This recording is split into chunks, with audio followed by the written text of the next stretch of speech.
Guys, welcome to the J. Scott Outdoors podcast. As you know, my good friend Jason Hairston, the founder of KUIU Ultralight Hunting, has passed away within a matter of days ago.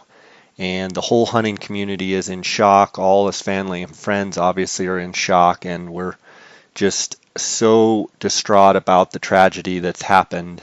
And I've tried on my Instagram account, some of the hunts that I was on with Jason, I have tried to bring out some of those videos where people could see the guy that he was, and just try and shed light on some of the things that he accomplished and that he did. And I had got to thinking, I had done a bunch of podcasts with Jason, and so what I'm going to do is I'm going to go back and find some of the better podcasts that I did with Jason, and I'm going to bring them back to you. And I think I've been listening to them myself, and I've gotten a lot of value out of them. And I've been able to reminisce about Jason and the guy that he was and the passion that he had for the hunting business. And I just think a lot of people are going to get a lot of value out of listening to what he had to say, whether you're building a business, whether you're hunting, whether you're, whatever you're doing. I think there's lots of great tidbits throughout these podcasts. So, guys, on Instagram, I love the hashtag KUIU Strong. And I also, Jason's family has asked, in lieu of flowers or anything like that, to donate to the CTE studies and foundation. They're studying the effects of CTE, and I'm going to put a link for that in these show notes. And to all of Jason's, to the whole KUIU Nation, to Jason's family and friends, this is a very, very difficult time, and I thought one of the best ways to highlight some of the things that Jason has done is to bring back his own voice and to replay some of these podcast episodes. So it's going to be tough to listen to, but I think in listening to all of these, I've just gotten a new appreciation for some of the things that he stood for and what have you. I want to thank you guys, the listeners, for this podcast, your loyalty to this podcast. And I also want to thank the sponsors of this podcast. Obviously, KUIU, Ultralight Hunting, KUIU.com. Jason Hairston and his whole crew over there at KUIU has been a sponsor of my podcast for many years now. And I want to thank them for their sponsorship. And I want to let you guys know that Jason surrounded himself with a great team. And he's got a great staff over at KUIU. And yes, losing the founder, losing the president, Jason was a huge part of the success at KUIU, but he does have a phenomenal team. The team is rallying. I was over there for the funeral and was able to talk with a lot of the employees and a lot of the staff at KUIU, and they are rallying. They are going to help Jason's legacy live on, and I think they're going to do a phenomenal job. So I appreciate all of you guys' support, the KUIU Nation support of KUIU, and I want to thank KUIU for their sponsorship of the podcast. You can go to KUIU.com and check out all of the different products there. And I also want to thank GoHunt.com. Cody Nelson, who is the glassing guru and the optics authority, is the new optics manager at GoHunt.com Gear Shop. You can call Cody directly for info sales at 702-847-8747, extension 2, or email Cody at optics, OPTICS, at GoHunt.com.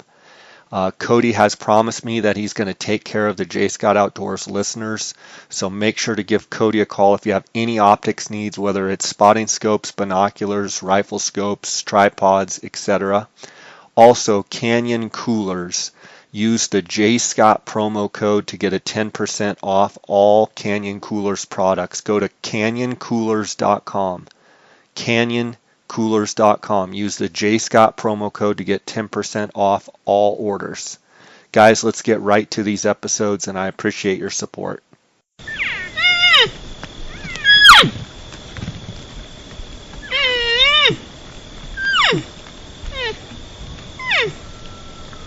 Welcome to the J. Scott Outdoors podcast. I am on location in Dixon, California. Dixon is home of KUIU. This is the world headquarters for KUIU, and I'm here with the founder, Jason Hairston. Jason, how you doing? I'm doing awesome. It's great to finally have you here. Yeah, it was so cool. I got in last night about 5 o'clock and was able to swing by here and see the world headquarters. And then today it's been so fun because this morning I was able to come at 8:30 and I saw your weekly meeting that team you have. meeting. Yeah, it's good to have awesome you there. To be there and get to see everybody. But then after that, you had some meetings and stuff. I was able to go through and talk with a bunch of your staff and interview them and get to see what each one of them We have does. some great people here. Yeah, I mean, it was, I talked with Stephanie in the returns department, and she was telling me about, receiving packages from North Bay, and she's been working, it'll be 4 years in July, and she handles refunds and price adjustments. And I talked with Tim, who works, directly with Regina and customer service sales and manager and operations department, and he wears, it seems like everybody in that department wears multiple hats. Everybody's helping each other. And Mari, sales service, she works in the guides and outfitter program. She handles the newsletter. She's kind of a jack of all trades, a couple year. Of course, yeah, she's awesome. Employee. And then Mark from Vacaville, customer service rep, handles a lot of the Canada orders. Mark's awesome. Yeah. And, I had a funny story about him. He works with Dallas, who Dallas is doing the KUIU Canada. He does, yep. And then there's Helena, service emails. She covers a variety of emails. She was second in your sales team. She handles 100 to 200 emails.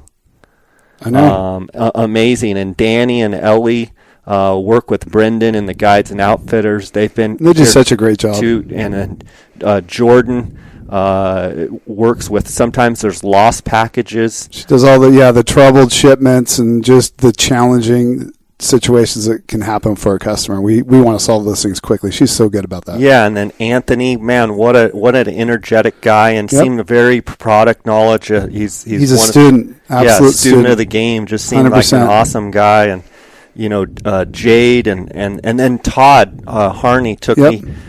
From here, we drove in the KUIU van and we drove over to the warehouse. North Bay. And I took some photos and videos of, I couldn't believe it. I mean, from the bottom all the way to the top is boxes.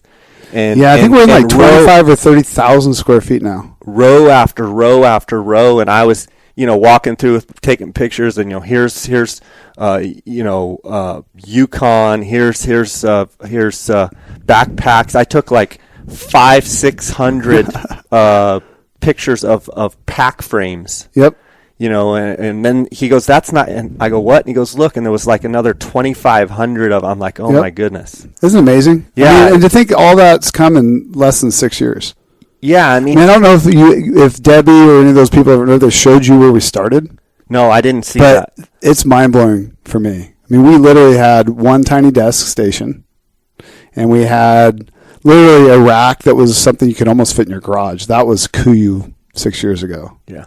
And to see what it is now, and to walk in there and see all the different stations, the mass amount of people that we employ there, and watch what they do and how many packages they're shipping out every day is just the most, talk about high energy for me to walk in there and see that. Just like, wow, look at all of this in such a short period of time, chasing this crazy dream that I had for KUIU. To see it come to this today is like, I got to pinch myself when I see it. It is the coolest thing ever, Jay. Well, it's been cool to watch from afar, watching your success. And that kind of leads to my first question.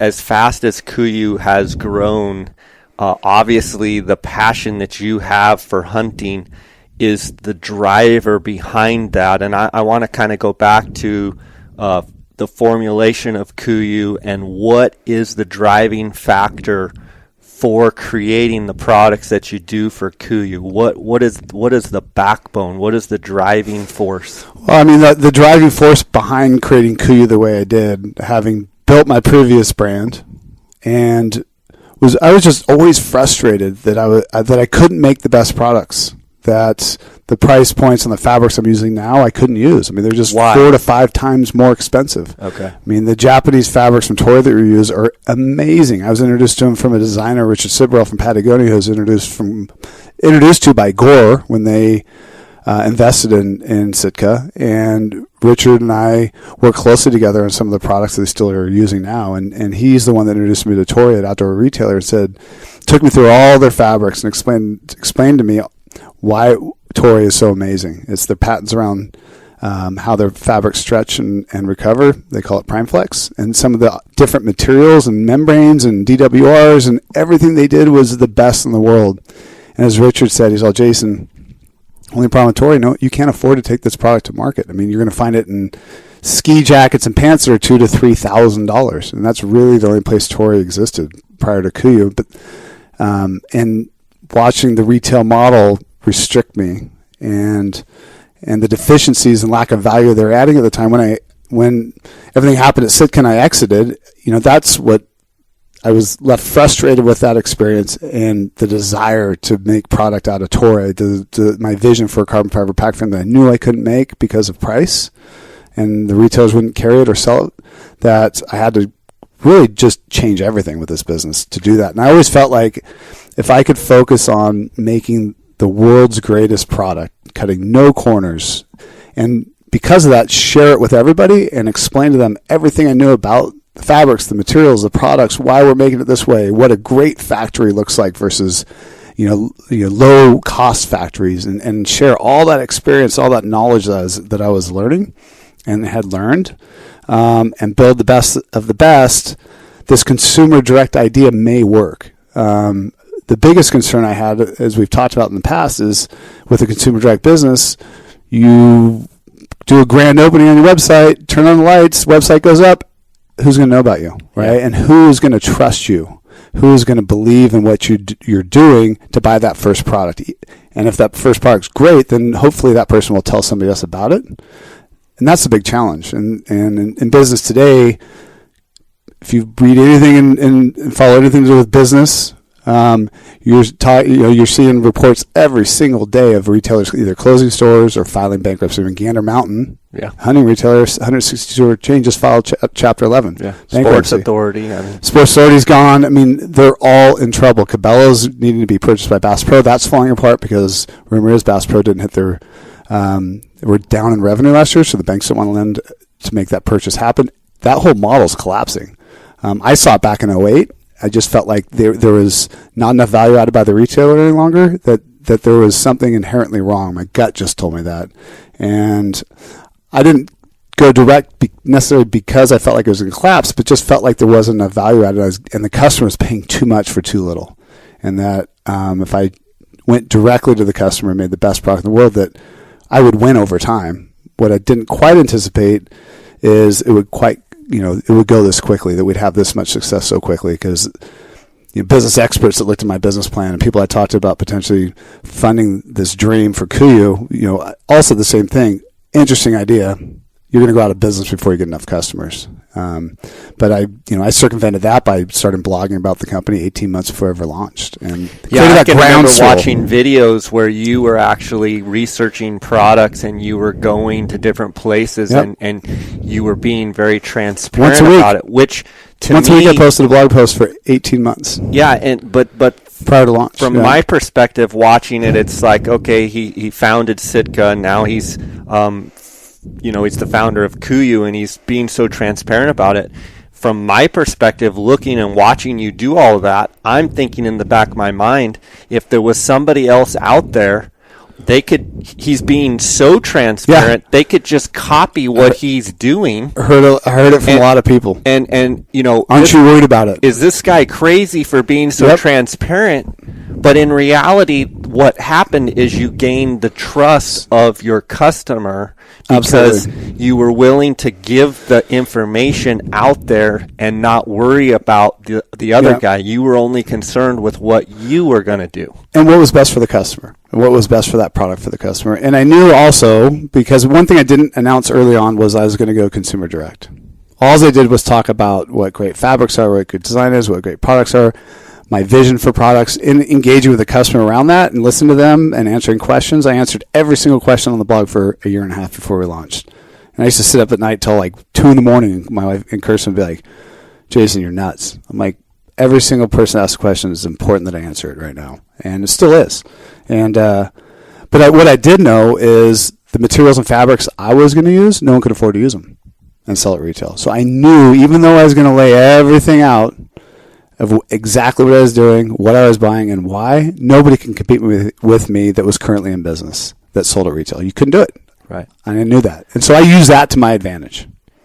And that's why I pulled the curtains back on the entire industry. I mean, I talked about what the realities were that everybody else was buying and using is these sourced Taiwanese fabrics they're putting fancy names on, which were $4 junk with no testing, with no warranty, with no history behind those fabrics. You could take a fabric and have it produced in a matter of weeks in Taiwan and make it into a product and sell it.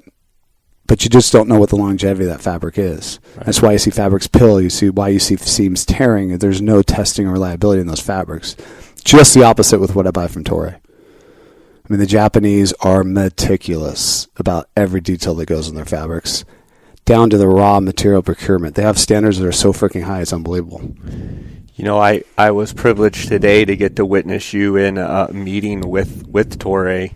A lot of them here. This room was full for sure, but it was really neat to see them First, it was really neat to see them come with the respect level that they did to you, and you respecting them back, and it just was neat to watch from a distance, how everything was going on.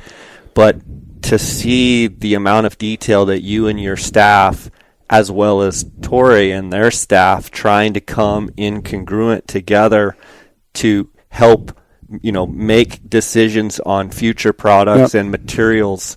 The amount of forethought that you've put into KUIU gear.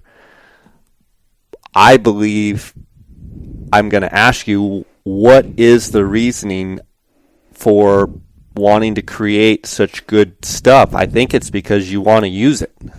It's because I want to use it, and I'm always trying to improve what we have. I'm always looking for a better way to make something that's, and I tag the line ultralight, partly because I knew the patents that Toray has on their fabrics, they can stretch and recover without elastic. And as I've shared on the blog, and we talk about a lot here, elastic's terrible. I mean, it's heavy, holds moisture. It also wears out over time and is a really big negative in something that you're going to take in the mountains.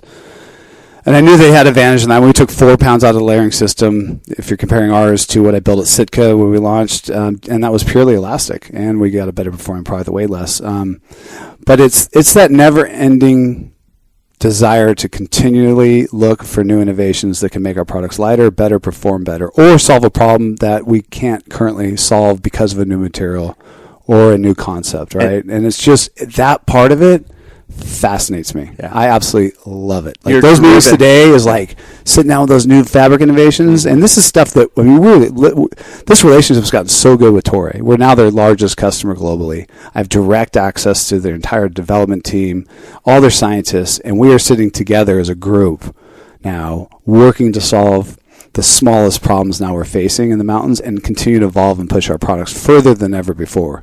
And what you saw today, I mean, that's future product for us, and it's so far advanced than everybody else's in the world. I mean, this is like the cutting edge stuff, and the cool thing is we get it first. Yeah, Toray comes to us. I mean, this is stuff we will take to market before anybody else. We will introduce those advancements, and we don't ever stop. I mean, we can find a better way to make a product. It's like today they introduced us the new DWR treatment. Yeah. It's going on our products as soon as possible. And that's the thing that I want to make a point of, that I've been able to see, wearing the KUIU gear for as long as I have, is I've been able to see you not settle. You're constantly wanting to make the product better, continually.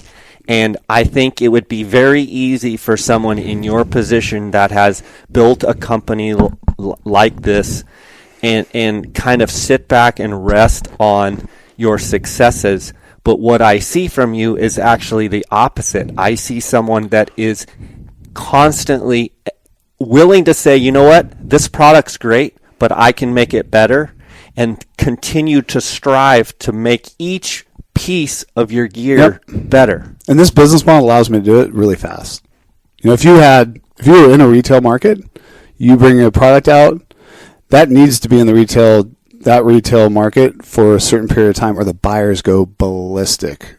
They don't want to have to change out a new SKU. They don't want to have to discount and close out inventory they have that they're carrying over. So that stagnates innovation. I can recreate, like our packs are new every year. We have new innovation in our packs every year. Every single year we've made improvements to our entire pack line. We're bringing as the new, we'll have the new 2017 packs coming out this spring. Only because I'm just relentless on testing. That's why I go on sheep hunts every year. Finding deficiencies in our product, going back to people like Tori, going back to guys on our development team like Sean, going to our carbon fiber suppliers and finding ways to make our stuff even better in those extreme conditions or situations we may find still performs really well, but can we make it even better? Can we make it lighter? Can we put a package together that's better for our customers? And that's just my fanaticism for product. And it's just curiosity of how do we make it better? How do we improve these things? And what technologies are out there to do that? And we're always searching. I'm always searching for new ideas, new concepts, new developments, new fabrics and materials. I'm going on Monday to this place called Bolt Fabrics. They've figured out how to harness DNA from spiders to make fabric. Now it's not commercialized yet. They couldn't produce it in a mass production level, but I want to be on the ground floor of understanding what they're doing. Because if there's a company out there going to take it to market fast, it's us. If we can find an application for it. But it's that kind of curiosity that just drives me. It's super fun. But it also stems back to your passion for the business. You alluded to it just a second ago, is you sheep hunt. Yep. Why specifically in your mind is sheep hunting kind of the driver of what you do? Yeah, and it's really northern sheep hunting that is the driver. I love all sheep hunting, but the northern hunts are just, they're in really remote places, they're really harsh conditions, and you truly get to test your mind, body, soul, yourself as a hunter and as a person, and we have a tagline now called "The Mountains Are Relentless." They truly are, especially in those situations. You never freaking get a break. It seems like in the mountains. If the sun comes up and gets warm, the mosquitoes come out. If it's cold and wet, it's really wet and really cold. And it's those conditions and challenges that we face up there that truly test your gear. And you're going to find a deficiency or limitation on your gear. You're going to find solutions to those problems that you're facing that you may never find unless you go on a sheep hunt. You have to go. I have to put boots on the ground every single year with new products, new product concepts, prototypes, and test it in those situations so that I know when our customers get it, I personally put it through the paces, put it in the worst conditions I can possibly put it in, and just make sure that they can rely on what we take to market. That's critical. If you don't go sheep hunting and you say your stuff's for sheep hunting, how do you know? Right. You're just guessing. Yeah. It's like, the 23-year-old life coach situation where... That is hilarious. I've seen that before, right? It's living in his mom's basement. Yeah. And he's writing books on, life. And so what you're saying is you want to make the best gear possible. You want to use the best materials, the best ingredients in all of the gear, but you also, a step further from that, you personally want to test each piece of gear so that when you put it out to the marketplace, and if anybody were to come up to you at a trade show or whatever and say, what about this? You can say, I used it, I tested it, I designed it, and I stand behind it. It's just the truth. Yeah. Right. And I've put myself in some crazy situations. Some really, I went on a float trip with Lance Kronberger up in Alaska for a grizzly bear float. It's a 100-mile float just off the Bering Sea north of Unalakleet. Talk about the middle of nowhere. And it was in October, and we're sitting in the hangar before we flew in, and Lance goes, we got a polar vortex dropping down the weather report. We could get temperatures that are going to drop below zero. Ended up dropping 20 below zero at night. Never got a high above 10. We had to float 100 miles down that river. For 9 days, we were stuck in that weather. Racing the river, it was freezing. I think you've seen the pictures of it. Portaging boats and breaking ice. All the bears went to hibernation. It was literally a 100-mile survival race. And when people ask about my gear, what kind of conditions can this go down to weather-wise? I'm like, I can personally say I've had it minus 20 at night, highs of 10s for 10 straight days. And guess what? It worked great. Yeah. And unless I've had those experiences, I don't know. And I can't tell people with confidence and know that they are in those same situations that it's going to deliver for them. And it's super important to me. I don't want a customer to have a disappointment or a product failure because we haven't tested in those situations. Right. Have to. It's critical. It seems as though the industry, there is a level of hypocrisy in the industry a little bit. And I think that's something that I've always admired about you and your staff, is that you do test the gear and put it through all of, run it through the harshest of conditions. And quite honestly, I mean, you're the type of guy when you look outside and you're looking out your tent and it's big clouds coming over, you're like, great, good day to test gear. It is. Whereas most people would be like, oh man, this big black cloud's coming over. And, oh yeah. Yeah. I mean, like a great example of testing a product in a situation I probably shouldn't have is our Ultrastar tent, the one-man tent. I took it on a BC stone sheep hunt off of the glaciers. And so we were super exposed, way up high on some glaciers, which gives you no protection. And we're on this glacial moraine because it was the only place to camp. And we just got, for 5-6 days in a row, got pounded by storms. And I had that tent at a couple nights in a row, we got just these huge winds, and one night in particular it got really bad to the point where at 4 a.m, I'm sitting up in my tent leaning against the back wall because I'm convinced that tent's going to get blown to pieces and we're going to blow off the mountain. And it survived, and it performed amazingly well beyond anything I ever designed that tent for. And that gave me really big confidence. This is when it was prototype, when we took it to market. It's an ultralight shelter. It's a single wall. It's made for summer hunts. But guess what? It can perform in some crazy conditions. This is the craziest weather conditions I've ever been in. I mean, I was seriously fearful of what was going to happen with that product, those conditions, and it performed. It's that type of situations that I love to find the limits and find the limits of the product, if there is some. Or have the confidence to know that it just went through that, and it's awesome. Sure.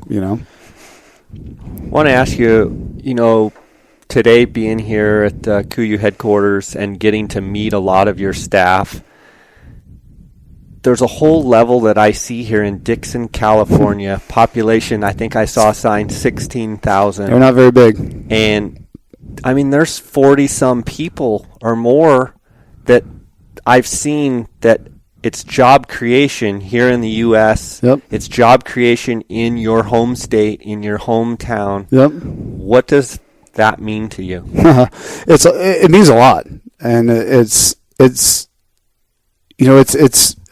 a great feeling, and it really is in a couple of different ways for our employees. One is it's great to be able to give these people jobs. And it's great for me to give them not just a job, but something and a place to work that is really fun, that's high energy, that is a business that is setting new standards for how to build a company today, and a business that is going to grow to be a globally recognized iconic brand over time. And these people are part of this movement in business and part of KUIU. And to know what's ahead for them, they can't necessarily see it, and have my joy of sitting here with these people. A lot of them most of our team started at customer service level. I mean, from basics. Regina started with folding T-shirts in the showroom. She's running customer service now. She does an amazing job. We have a lot of stories like that. Homegrown talent. I love homegrown talent. We've hired people with great resumes. They don't always fit in with my management style. And to know where this business is heading and to be able to give these people an amazing job. We pay really well. It's really fun to work here. And to see their passion for my dream and my love for this business and love for hunting pull through our staff. And it's what's kind of built this unique following for KUIU. We talk about the why of this business. I don't know if you watch Simon Sinek, and he talks about the why and how great leaders inspire people. And it's them talking about what they believe and what they love and what their passion is. And that's what we've built here. We've got a culture here of people that overachieve every single day because they love what they do. They love KUIU, and they love supporting my dream and my passion. I bring up great examples. Sean in product development. I brought this up to the team today. I mean, this love is so easy to see. You may not recognize it, but Sean measures pack straps down to the 1/8 of an inch in every single product. The level of detail he works on our products, I've never asked him to do it. He does it because he loves it. Blaze, do a corporate video. He comes out with what I dream about. If you've seen it, it gives me goosebumps and tears when I watch it, right? Yeah. Melissa, with the things she does, it goes down to everybody here, and it's contagious. It is contagious. And you just get this sense of energy here. We're doing big things. Oh, man, I'm fired up just being here. Right? You can feel it. Yeah, I've only been here for, 12 hours, and I'm just fired up. I mean, at night I got to kick people out of here. Yeah. I mean, it is an amazing thing and culture that we've built here. It's a family. We all work together. We all wear a bunch of different hats, like you noticed. Everybody's in it together, and nobody's in it for themselves. And that's so cool. I stopped and talked and took notes and talked with a lot of different people, and I said, what is it like working for Jason? And they said, he's easy to follow. I heard that awesome. Several times. He's easy to follow. And that's a huge compliment. I've never heard that before. Honestly, I would think that's the biggest compliment you could get, because here you are as a leader. I asked, you ever seen him lose his cool? One person said, I saw him lose his cool one time, and it was because we, as a staff at one of the trade shows, left the booth and only left 2 people there because there was some raffle or something. For sheep tags, yeah. And left the booth, and Jason was upset because the customers were not going to get the attention that they should with a full staff booth. And that was the only time, I can remember. Talk to your staff that they said he lost it then, but he was in the right. Yeah. And that was something that was important to him as the customer. Every single thing we do here, I say this brand was built from day one for the customer. Everything we do, every decision we make has to be what's best for the customer here, or you can't work here. It's never what's best for you. It's never what's best for me. Product decisions, how we service the customer, how we handle customers when they're unhappy with a product. We're super liberal. I never want to lose a customer because they're unhappy with the product. If it doesn't perform the way they think they should, even if they misuse it or had a misunderstanding of how it should perform, take care of them. Right. Customers are a livelihood, right? And they deserve it. They're so poorly treated today as consumers. It's unbelievable. I just look at businesses that service customers that way and just think, how do you survive? We get a customer here. Our goal is to never, ever lose that customer. We want them forever. We want to wrap our arms around them. We want that family atmosphere spread to our customer base. It's only because I truly care, not because I want to make more money. Right. Well, you also are smart enough to know that if you care about each and every individial person, the money will come. It's not about the money. It's about say it every day. It's a customer service business. I kind of treat my podcast the same way in the fact. I know you do. You do. I really get messages and emails and direct messages on Instagram, and for me, it's super important that each and every person gets a response. Yep. And they get a thoughtful response, not just a just a totally. one line, just a random, this is how I'm going to respond, but a personalized response. And I say thanks for supporting my podcast. Thank you for taking the time to send me a question. Thank you for taking your time to send me a comment. Thanks for sending me a concern. Like, you're taking time out of your day to send me a message, and I appreciate that. And it truly is one person at a time. Yep. And that's, one of the reasons. But why do you do it? I do it because I care I want them to get the most they can out of the podcast, and I know it's important for building what I'm doing to have their support. Without each and every one of them, I wouldn't have the cumulative support that I do. Of course. So it's everything. It is, and I study business, and I'm fascinated with brands and brand building and business. And I watch a lot, and I get a lot of influence from other business. I learn a lot from other business, how they do things. And I just watch so many businesses do it for the money and the detachment they have from what's right for their customer. And, there's a lot of decisions in this business I could have made to make a lot more money than I've made to date. A lot more. We could be a lot bigger. My life could have been a lot easier the last 5 years. But I felt like for this brand, what I wanted to do is what was best for the customer. And like you said, if we focus on the little details to provide the best experience, the best product, the best service, every single day, the big things will come. And I challenge our team. We're getting big. We're getting really big, really fast. And as I sit down with the management team, we cannot forget what got us here, and that's the customer in every aspect of this business. Second we do, we become average, become just like everybody else. It's never been about the money. It's been about the customer. And that's why I built the business model. That's why I gave the retail market back to our customers. I could have added a lot more margin to my products. I didn't. I mean, we literally sell our products at what I'd sell to Cabela's today. Yeah. And I've had, people from the outside, professional investors look at our business and are like, why don't you charge the customer more? I said, that's just not what I believe. I believe the customer deserves that retail market back. They're smarter than the retailers are anyways. They found my product. They deserve it. Yeah. I make enough money with the standard margin in our products. Don't you think it's interesting how other brands have kind of gone to this direct-to-consumer model in talking about global brands in all sorts of business, not even in the outdoor business, just you're seeing across. They're the hot things in the retail market right now. And it seems like I studied a lot. KUIU was like at the very forefront. Yep. And now you're seeing the trend is to build consumer direct, and how do you do it? Right. And I study a lot of them, and our philosophy still is unmatched. Most of them are using it to either give them a huge price savings, so they're going on instead of like Warby Parker is a great example. They make prescription eyewear. I don't know if you know about that brand, and they sell them direct. And Luxottica is the big dominant player in that business, and they charge an exorbitant amount for the frames. Well, Warby said, we're going to design our own frames, bypass Luxottica, sell it direct to the customer, and we're going to make glasses really inexpensive. So they're $100 glasses. Problem with them, they're $100 glasses. So they got deficiencies in quality and performance, and they're limited on the styles and designs. And that's kind of their value add to the customer. And it's a choice. The problem is when someone comes out with a $99 pair of prescription sunglasses, what value have you truly added? What have you really done for that customer, right? Dollar Shave Club, 99-cent Shave Club is another argument, right?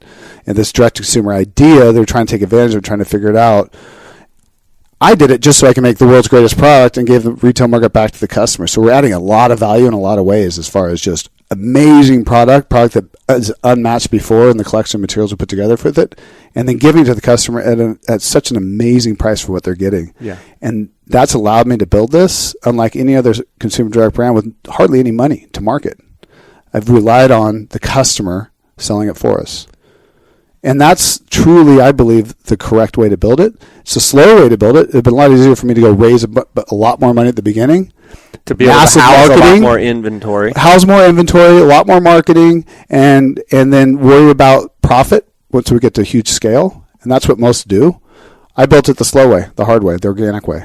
Great product, transparency, and building trust. One person at a time. One person at a time, word of mouth marketing. And to get to this point, we've done it with hardly any money, which has not really been done before in this type of business. That brings up something I wanted to kind of talk to you or ask you about. In the industry, from my perspective, what I see out in the industry is a little bit of hypocrisy, because there is a whole conglomerate of companies that are willing to pay crazy amounts of money to people to use their products, and hundreds of thousands of dollars to say that this optic or this this nutritional supplement or this, that, or the other, or this tree stand or this bow and arrow, this arrow is the best, or what have you. And then you take KUIU, who doesn't have a pro staff. They don't pay people to outsource. I mean, they don't outsource their credibility. They don't pay. Yep. They don't pay people. Like, I see it over and over, and someone will be saying, "Oh, this is the best, binocular," and it's like, really? Yeah, this is the best binocular? How much are you getting paid? Oh, I know. Isn't it crazy though? I mean, one year they're telling you First Light's the best, and next year they're telling Sitka's the best. What is it? Right. I mean, is it truly this one, or is it this one? Is it, you got guys promoting Swaro, and the next year they're promoting Nikon, and it's like, obviously money will buy anything. It's right? In essence like saying Ford is number one, and the next year they're saying Chevy is number one, and the next year they're saying Dodge is number one. Because these companies want me the bigger paychecks. I would tell you whatever makes me money. Yeah, I know. But then at that point, hasn't there been a total loss of credibility, not only with those individuals, but it almost gives a loss of credibility to the whole industry? It has. Well, and I think the consumer is way smarter than that today. And I think I've proven it with this business model. You know who you trust? You trust Dar. Mm-hmm. You trust your other buddies that hunt and are really into product and gear that have used it. That's how word is spread about product today. That's where the trust is. And we can measure it. As a consumer direct brand, I know what some of these marketing initiatives that other brands are doing, and I know they don't work because we can try something and we know instantaneously of whether it's driving sales because I can watch every single sale come in. Those brands that sell at retail have no idea what works. They throw everything up there against the wall. The retailer sells a product to the customer. They don't know what works. I've talked to them. I've talked to some of the biggest brand names out there, the CEOs of it, talked to their heads of marketing. These are the things we do, and I'm looking at it going, wow, it's a waste of money. Do you realize none of that works? Why don't you just put it back into better product? Yeah. Because that's what wins. The absolute best product in the world will win. And the customer will tell people faster today than ever. They'll learn about it faster today off the internet. And social media makes the word of mouth marketing thing happen exponentially overnight. I mean, we've turned into a globally recognized brand in less than 6 years, all through word of mouth, all through product, none of it through advertising, none of it through paid spokespeople. And I think another thing that really worked out with the timing of your launch and your direct-to-consumer model is exactly that in the transparency and the way you did it, but I think also with the evolution of social media. Yep. And let's face it, there's a thing called the internet. It's an amazing thing, isn't it? And then there was, people here say, or I hear people say, oh, well, it's social media. It doesn't really matter. Well, guess what? The way people are communicating these days is through social media. And phones and tech. I mean, it's mobile. It is. And we study it religiously because we live and breathe by it and the success of it as well.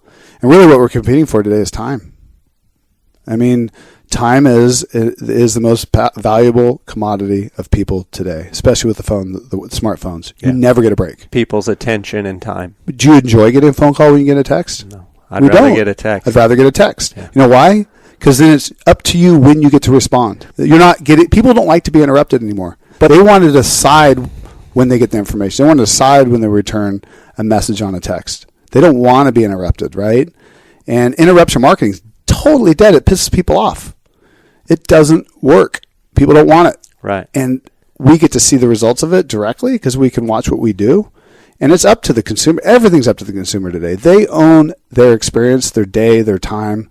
Down the market dictates, yes. Absolutely. Yeah.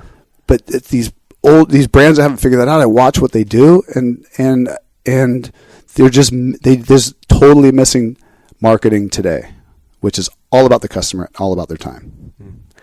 I think KUIU's done a great job with managing your social media and being able to, I follow you, KUIU Official, on Instagram. I also follow you on your personal page, and I think it's a great way for people to see not only your stance, your business stance, but get to see some of your personal stuff with your kids and, your own personal hunts and some of the things you do, and it just adds a whole nother layer of transparency to me where you are interacting with the people on your Instagram account. I mean, I love Instagram now. Who else is, having daily conversations and responding to people on social media? Well, the people that are successful are doing it, but the old not all of them. That's what I'm saying. Yep. But I think it shows where you're different, and I think even from President Trump, people have been amazing to watch him do what he's done. Yeah, and bypass the media, go directly to the people. And he's been getting criticism for making tweets and going on Twitter. Well, whether you're a Republican, a Democrat, or whatever, you have to, I think, step back and say, you know what? Here's a president who's connecting directly, talking directly with the people. He's not going through a media source to then filter his information. It's his direct thoughts. Whether you like the thoughts or don't like the thoughts, you do have to respect the fact that he's going directly to the people, I think. It's everything today.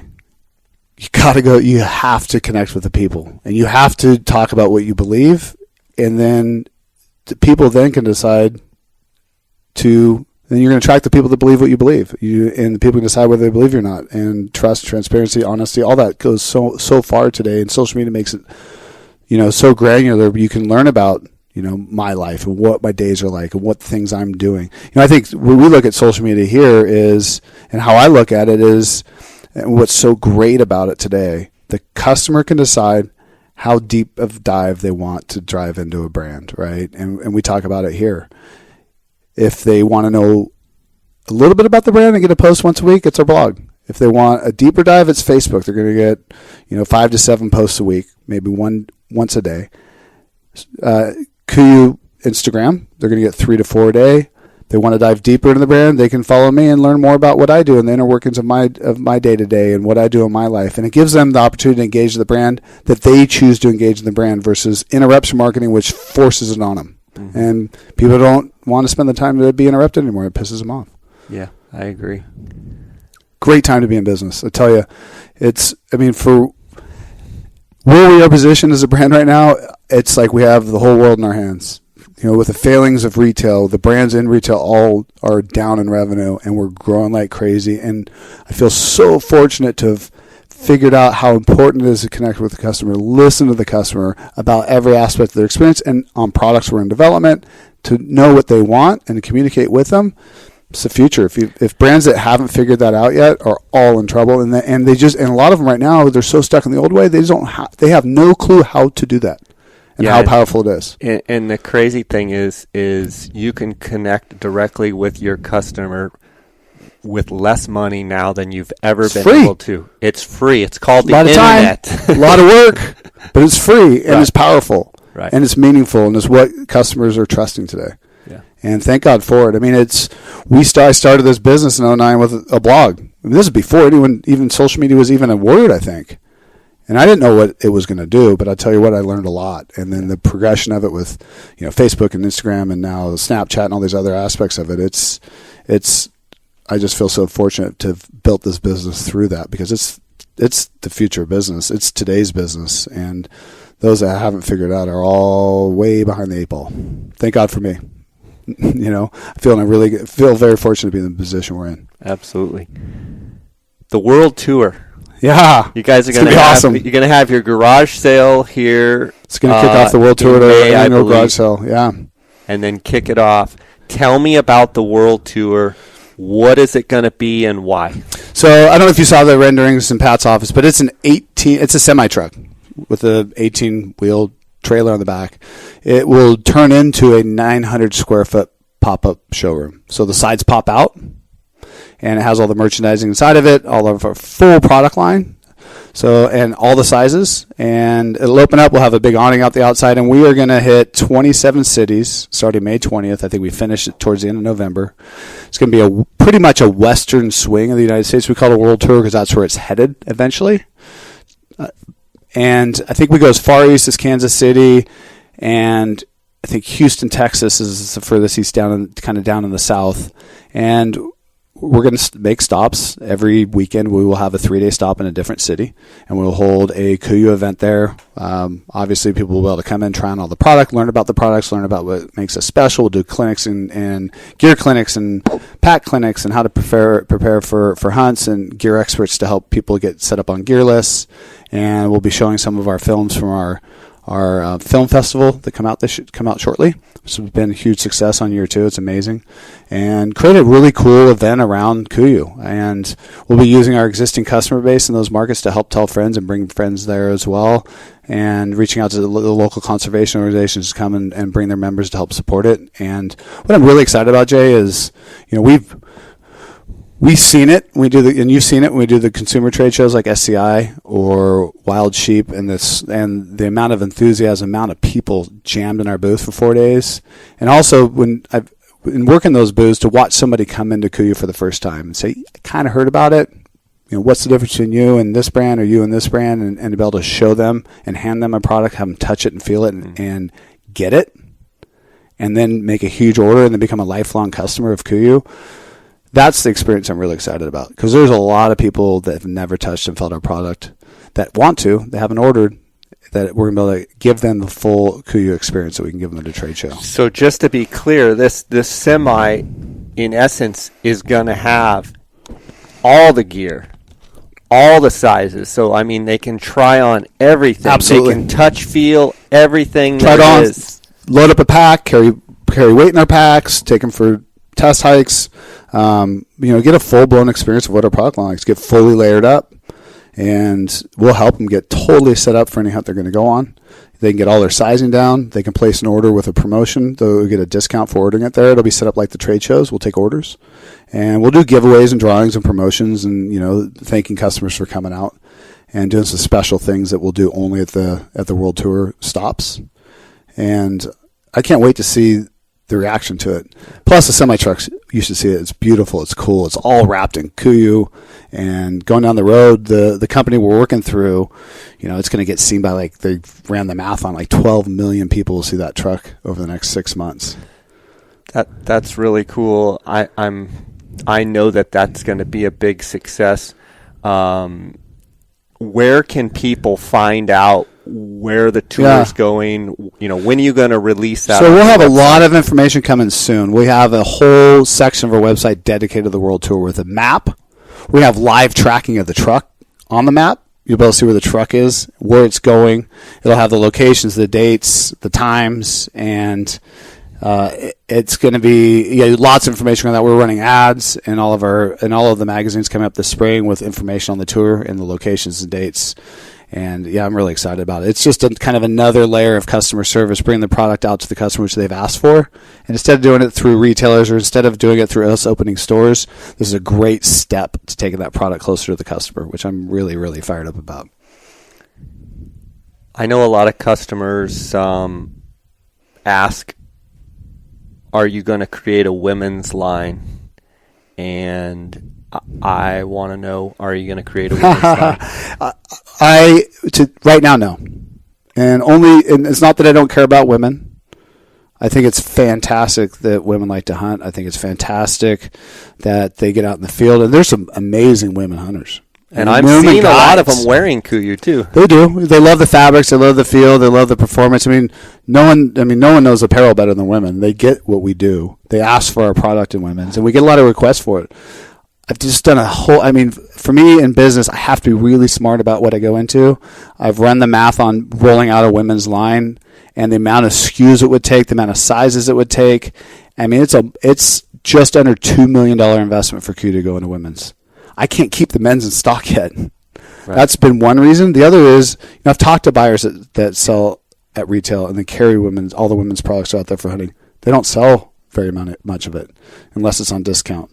And they've told me the women's market isn't as big as people are trying to make it out to be, or what the data shows the fastest growing segment. The problem is there's not a lot to start with to make it the fastest growing segment. So you go from 5,000 women hunters to 10,000, it doubles. It's the fastest growing segment, but it's just not a big customer on a grand base. scheme. The grand scheme of things. And I just have to be really smart about this business right now. Does that mean we'll never go into women's? I'm not going to say it's never. It's just not right now. So for you, it's a business decision. 100%. Yeah. Until I can prove the market's bigger, until I can keep everything else we're making in stock and service our customer, really well with our inventory. It's not at all that you don't want women wearing KUIU. No, you love seeing pictures when gals have their husbands in tack pants rolled up or whatever. Yep. It's just a function of to. It's all business. It's all business. Dollars and cents. For trying to make KUIU as healthy as possible, that would not be a good decision. It wouldn't be. Not for this brand today. Although we are running some smaller sizes this year, and we'll continue to do that. And we're also coming out with a youth line. We're hoping to have it out this fall, but I think it's going to end up being spring of 18. And having sizing from kids through youth through smalls. Now, it's not the fits are going to be perfect for women, but we're going to be able to fit a lot more women in those products. And they, we've had women that buy the bigger size and have it tailored to what they need and love it. I noticed there's some guys that are asking for longer inseam length in pants. Is there any talk of having longer inseams? Well, all of our pants are cut at 34, as you know. I don't know if you're aware of this, but all of our cuffs I purposely designed in. Instead of just folding our cuff up once and sewing it to create the bottom of the pant, I actually fold it twice, which costs us a little bit more. But taller guys can take that cuff out, undo the stitch line and drop that down and get to just under a 36-inch inseam. Okay. A lot of people don't know about it. We probably don't do a very good job talking about that, but that's what most of our tall guys do. And if they're even taller than that, then they're getting into our gaiters to make up for that pant length. There was a transition from Verde to Verde 2.0.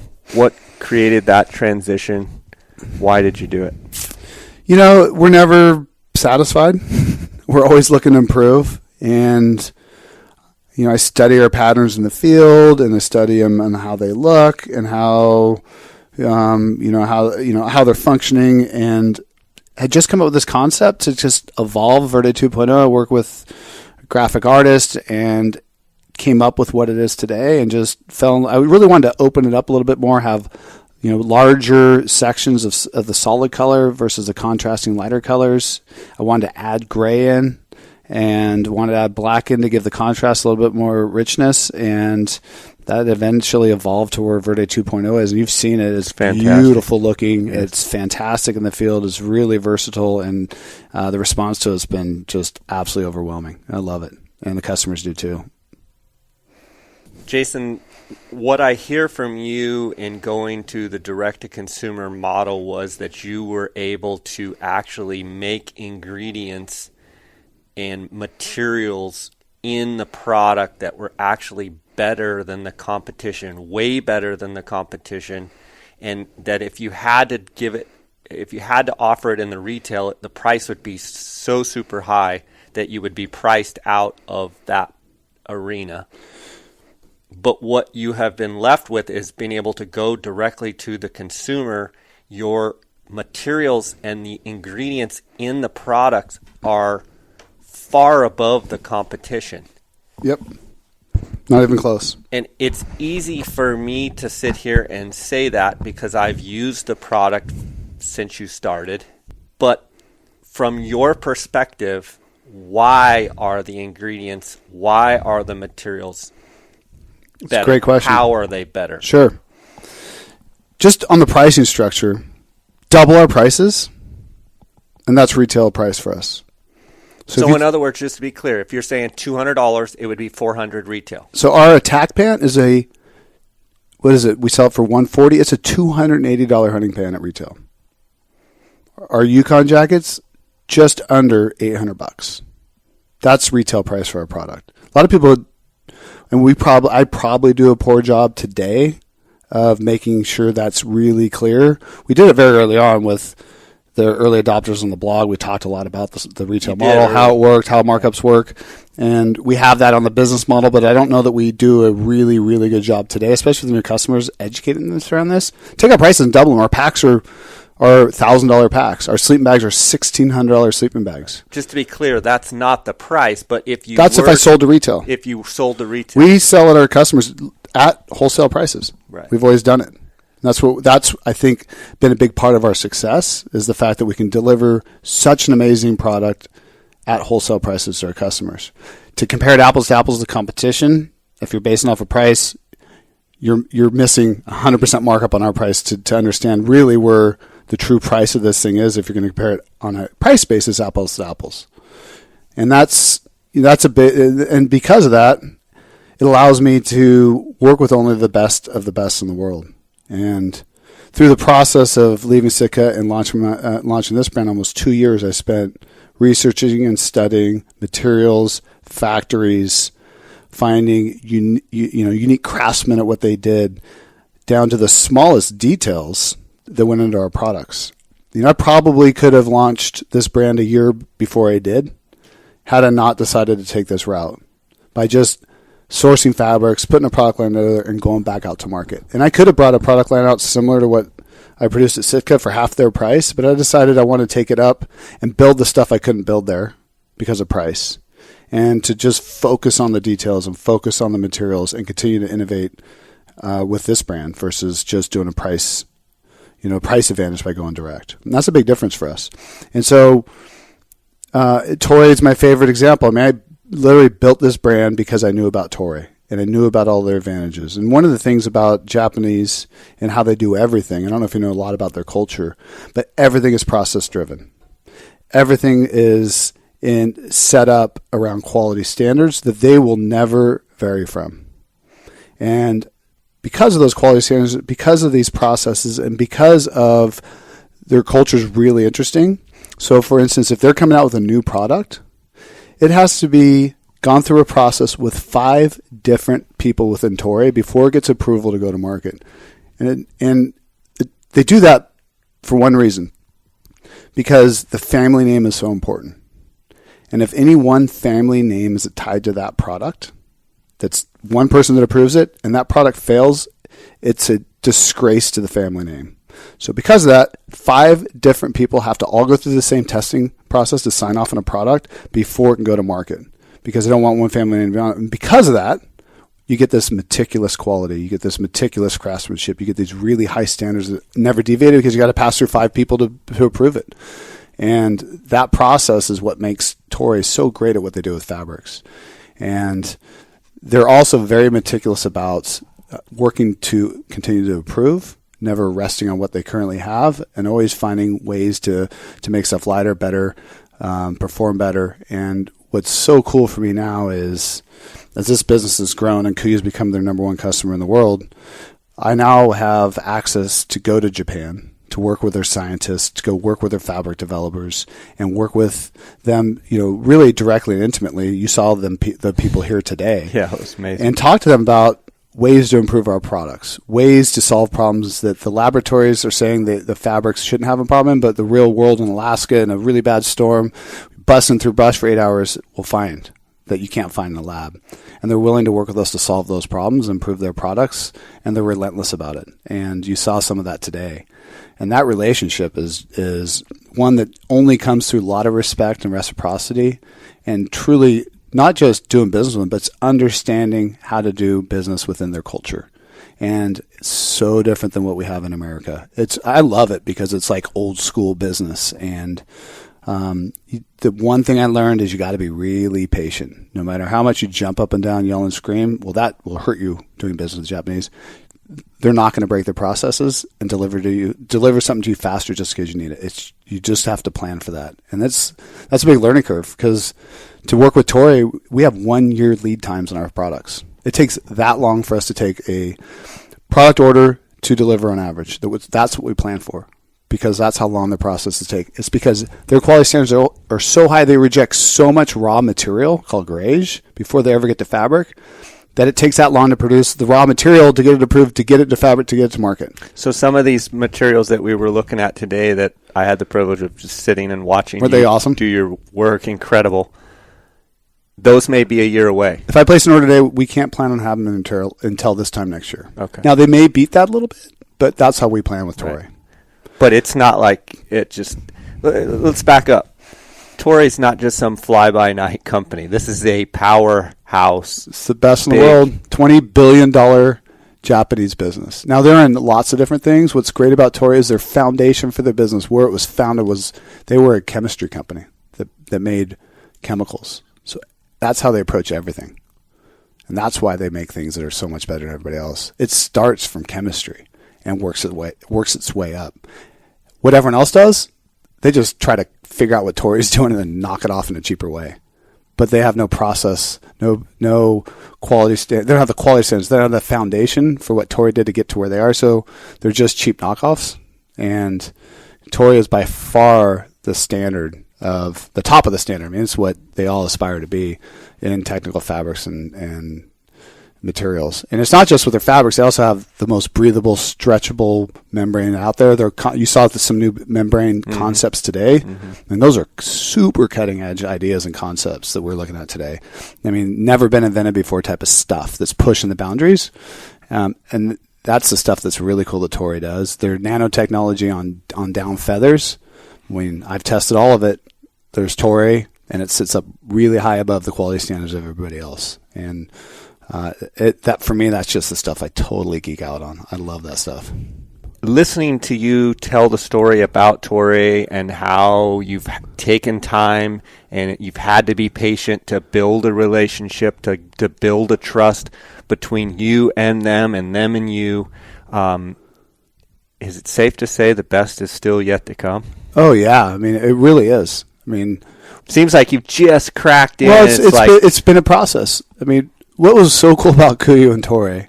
So in 2009, when I first came up with the business model and I first approached Toray, they didn't return any phone calls or emails. They had pretty much given up on the United States. The prices, they had priced themselves out of this market. There were some brands that were still trying to use it, like an Arc'teryx, but they'd gone away from it because of price. The retailers were demanding it. And so here came me along. They'd never produced fabric for a hunting company before. Hunting Mart knew nothing about it. And I emailed them, I called them, I couldn't get responses. No one would send me sample yardage. Through the factory that I was working through to build the samples, I had a contact in Hong Kong. They put me in touch with that contact. I flew to Hong Kong to do business with Toray for the first time. And he sent us sample fabrics out of the Hong Kong office. The US office wouldn't do it. They thought it was a waste of time and money. And so that's how I got started in business with them. And now it's so funny because now we're the largest customer in the world. And they're here. And they're all coming here. And like the biggest we had last month or a couple weeks ago, we had some really high executives for Toray, which is really rare to get them to have a meeting with a client. In fact, it's never happened where they've visited a client before. And it's this respect thing that they have and seniority, traditional seniority within Japanese business. And now I'm going to Japan next month to go have dinner with them. And my rep at Toray, Aki's been with us since the beginning. He's like, this has never happened before. They've never had dinner with a client before.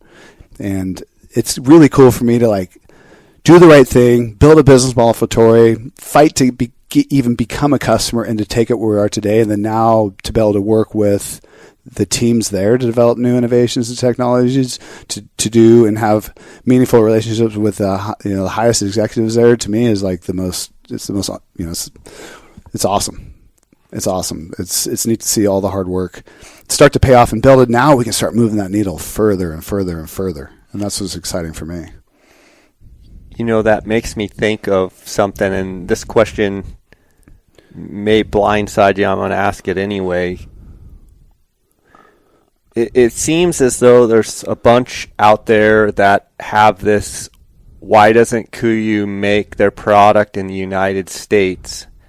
And for me, for someone that's been a KUIU supporter for a long time and really loved the gear, and not only loved the gear, but loved your approach to the gear and what we've already talked about today, but to know you personally, I feel like that question, or people saying, why don't you make it in the United States, is frustrating to me, even though I don't even know a lot about the business, because the other brands aren't made in the United States. So they're trying to, and I say there's people on social media and such that are trying to single KUIU out as, well, great, but why don't you make it in the USA? When none of the other brands are making it in the USA. Nope. Here you're dealing with very respectable company in Japan, cutting edge technologies, best materials in the world, and then where your product is made compared to some of the other quote unquote competitors. I know where their stuff's made. I know. I don't have one product made in the same factories that make their stuff in for a reason. So tell me about that. It's quality. It's reliability. And it's not made in the USA. No, none of their stuff is. Right. No. So no. It seems as though there's somewhat of a double standard. For whatever reason, we're held to a higher standard, which I appreciate. And I don't know if we're held to a higher standard or if it's, people that support the other brands and just, by the way I've gone to business and the way I've taken the brand to business, I think when you do things that are different and I think you do things that are disruptive. Put a target on yourself. Yeah, you do. and I'm transparent, and competition, my old business partner, may not to be that I'm an egomaniac and it's all about Jason. It's nothing to do with that. It's me wanting to be transparent about everything I do because I believe in what I believe, and I want to share it with our customers. I think that builds trust and credibility, and I think it's what is the strength of this brand. And so it's created a target on my back. I'm okay with it. People like to throw things out like, it's Chinese junk. It's made in sweatshops, which is none of that's true. We work only with the best factories in the world because we can afford to. The others can't. I get that. I was there before. And then, as far as made in the U.S., and I've gotten this because of my friendship with Trump and my support of Trump through the campaign and my willingness to use KUIU as a platform to talk about my relationships with them and why they're great people and why we should vote for his father because they'll support hunting and conservation, which is another conversation. I would love to make it in the United States. In fact, I don't know if you remember, we launched KUIU in a Vancouver factory.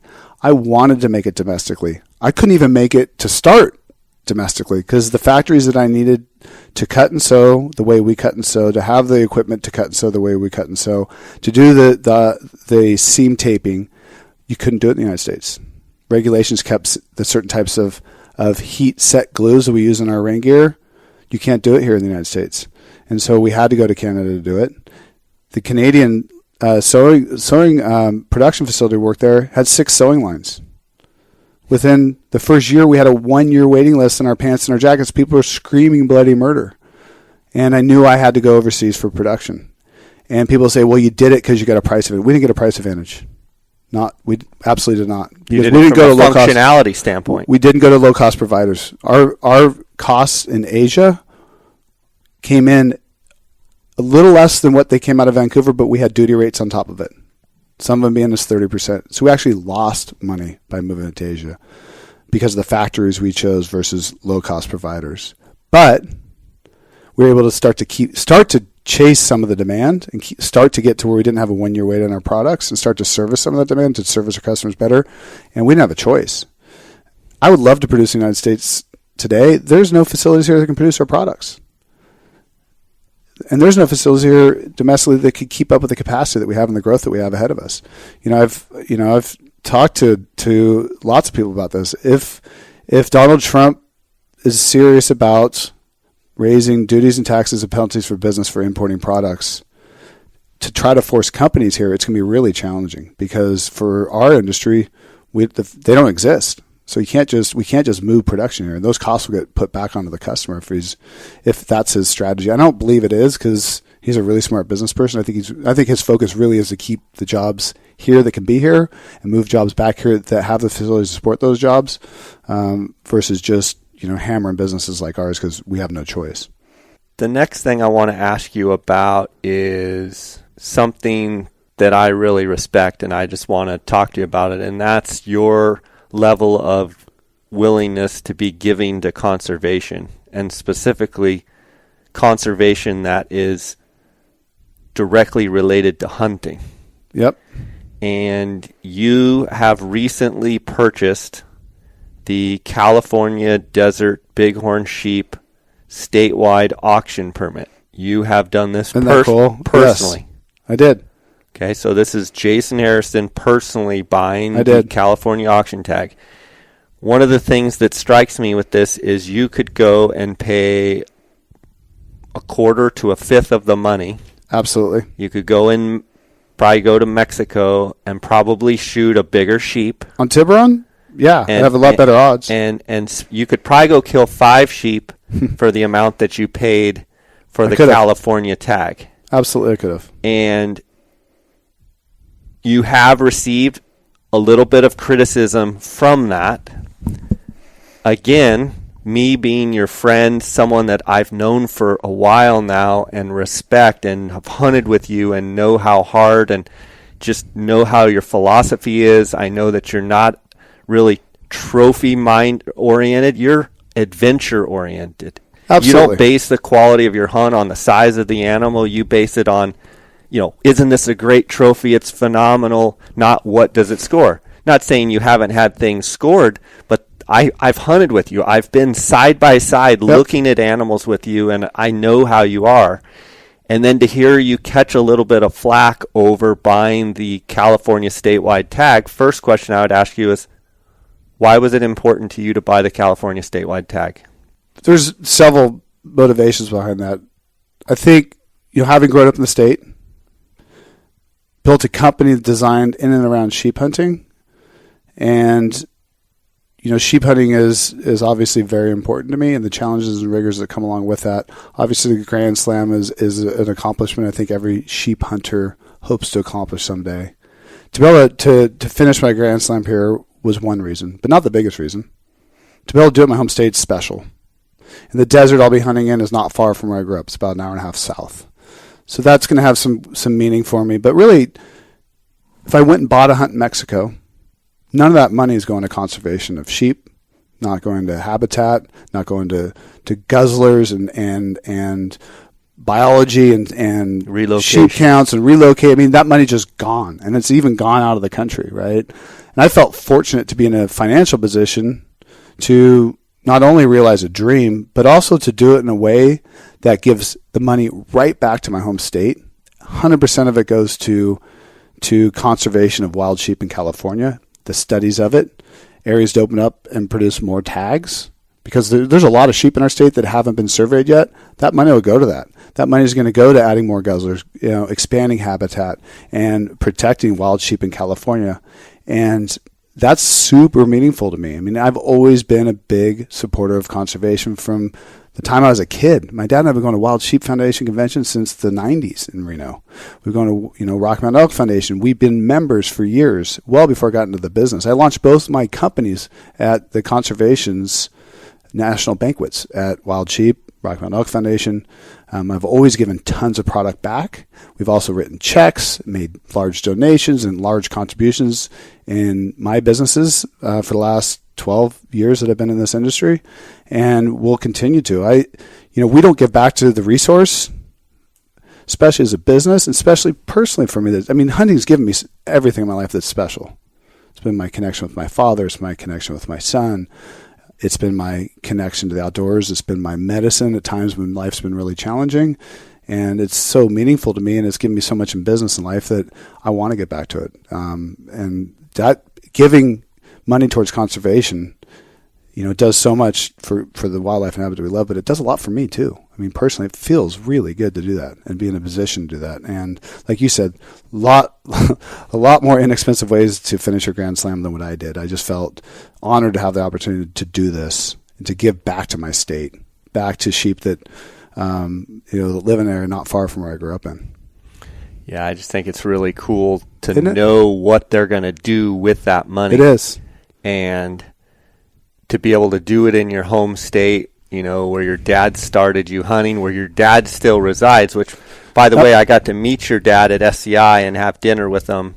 And I told you. He's a real deal, isn't he? I told you after eating dinner with him, I know why you are the way you are after, eating with your dad and getting to hear how he's just full of energy. He is. He's passionate. You can just see the drive, but you can see the toughness. Yep. My dad is tough, old school guy. Yeah. I mean, and, he instilled that in me and taught me hard work and connected me with hunting. And my dad's not just like a hunter. I mean, he is like deep. Oh, yeah. He shoots a longbow, wood arrows. I mean, he read bedtime stories to me were Howard Hill, Jack O'Connor. I mean, and I loved it. Yeah. But he's really into the history of hunting and the roots and the background of it. And he is, and he's not just a hunter. I mean, he's all in. It's what he loves, as he talks about in that moose video that we shot. I mean, it set the tone for his entire life. And there's absolutely the fact to that. I mean, and I feel fortunate to grow up with him. He's a big reason why I'm in the business today. It's that common love. We're sitting not very far away from UC Davis. Yep. I haven't had the fortune to go over and see the campus, but driving in, I saw all the signs for UC Davis. And so here you are, you're in your hometown, you've got, KUIU, your business here, and we're not very far from UC Davis. It wasn't very long ago that you were a high school football player that was too small. You were too small. You were not going to be a college football player. Well, let's back that up a little bit, Jay. So I was actually in high school. I developed. It was crazy. It's where I grew up in Orange County. I mean, football was so competitive back then. When I was 8, 9, and 10 years old, I went out for junior All-American football. They call it down there. I got cut. I look now with my son's 9. I could imagine having him go out for a sport and get cut. Talk about a humiliating, devastating, dream-smashing experience for 3 years in a row when you're 8, 9, and 10 as a kid. And I grew up with a dad that played linebacker in college. My older brother, for whatever reason, got all the genetic gifts and was the lucky one, although I think I'm the lucky one now, as a young kid. And he was the captain of every football team, starting quarterback, linebacker. Here I was, the little skinny younger brother with no athletic ability at the time and getting cut from football teams. And I grew up in the shadow of this, like, the next stud, right, with a father that was a college football star. My mom was a head cheerleader, right? And that's how my football career started. And but I never, what's interesting is that taught me so much in life, though. It taught me to continue to believe in myself, even though others didn't. And it taught me that, hey, Jason, you can still achieve your dreams. It just may take you a lot more work than the average person or the guy that's got more gifts. Yeah. And, what I did with that time sitting on the sidelines, because I couldn't play, it was listening to my dad critique my brother, teaching me the fundamentals of that position, which is how I ended up in the NFL. And, I got to high school, I was still underdeveloped. I was tall and skinny, and I continued to work out. And by the time I got finished with high school, I was an all-state player, all-county player at linebacker. I was the 13th highest-rated kid coming out of high school in Orange County to go to be as a recruit. And story of my life, Stanford comes in my living room very early on, offers me a scholarship. I'm going to Stanford, right? What a great opportunity to get a great education. The day of signing day, they call me and tell me they can't get me into school, which I learned all about the big business of college football. Every other school was interested in me. I'd already told I was going to Stanford. I had no place to go play football. That's actually how I ended up at Davis. Oh, my. And it was a typical type of thing, right? Here I go. I finally did all the hard work, and my dream got smashed again. So in other words, you didn't pursue any other opportunities because Stanford was on the table, and then the rug got pulled out from under last you, minute. It was gone. I went back to UCLA. I went back to all these other schools that wanted me, and they already given up the scholarship. So I had two choices: go to JC or use football to get a great education. And I, at the time, wasn't really thinking of Davis. They kept calling. I went up to visit, and I walked on that campus. Back then, it was a Division II non-scholarship school for football. And when I walked onto campus, I mean, the stadium was smaller than my high school stadium in Orange County. The locker room was worse. The facility was worse. But what's so cool is the players and the feeling I had there. My gut told me that's where I should go to school. And it's kind of what we have here. There was this overwhelming love of football. It came from the head coach, Silker, that had been there for years, his love of football. And everybody loved football. And everybody was there kind of had a chip on their shoulder. They all felt like they got, bypassed from the big schools.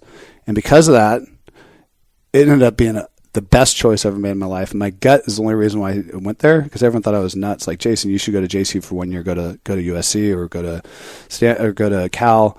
And, it's given me everything in my life, my wife, my education. I live, the next town over. My wife's family founded this town. And, it also taught me that if I continue to do hard work through college, I ended up in the NFL. That if you continue to believe in yourself, even when others don't, you can accomplish just about anything. I mean, I in this business, in my athletic career, in my life, none of it's come easy, and I think it's fortunate because it's taught me everything, so much along the way. Same thing happened with Sitka. I finally, started my dream. I figured it out when I was in my early 30s and came up with this idea with Jonathan on the Mountain and built what I thought was my career. And, we took an investment from Gore and October of 2008, June of 2009, I'm kicked out of my company. Bottom of the economy, no source of income, a daughter about to be born with a tumor in her left lung, we don't know if she lives, a 22-month-old, and a house payment. And I was like, all right, here we go again, right? And, those lessons now I look back are wonderful.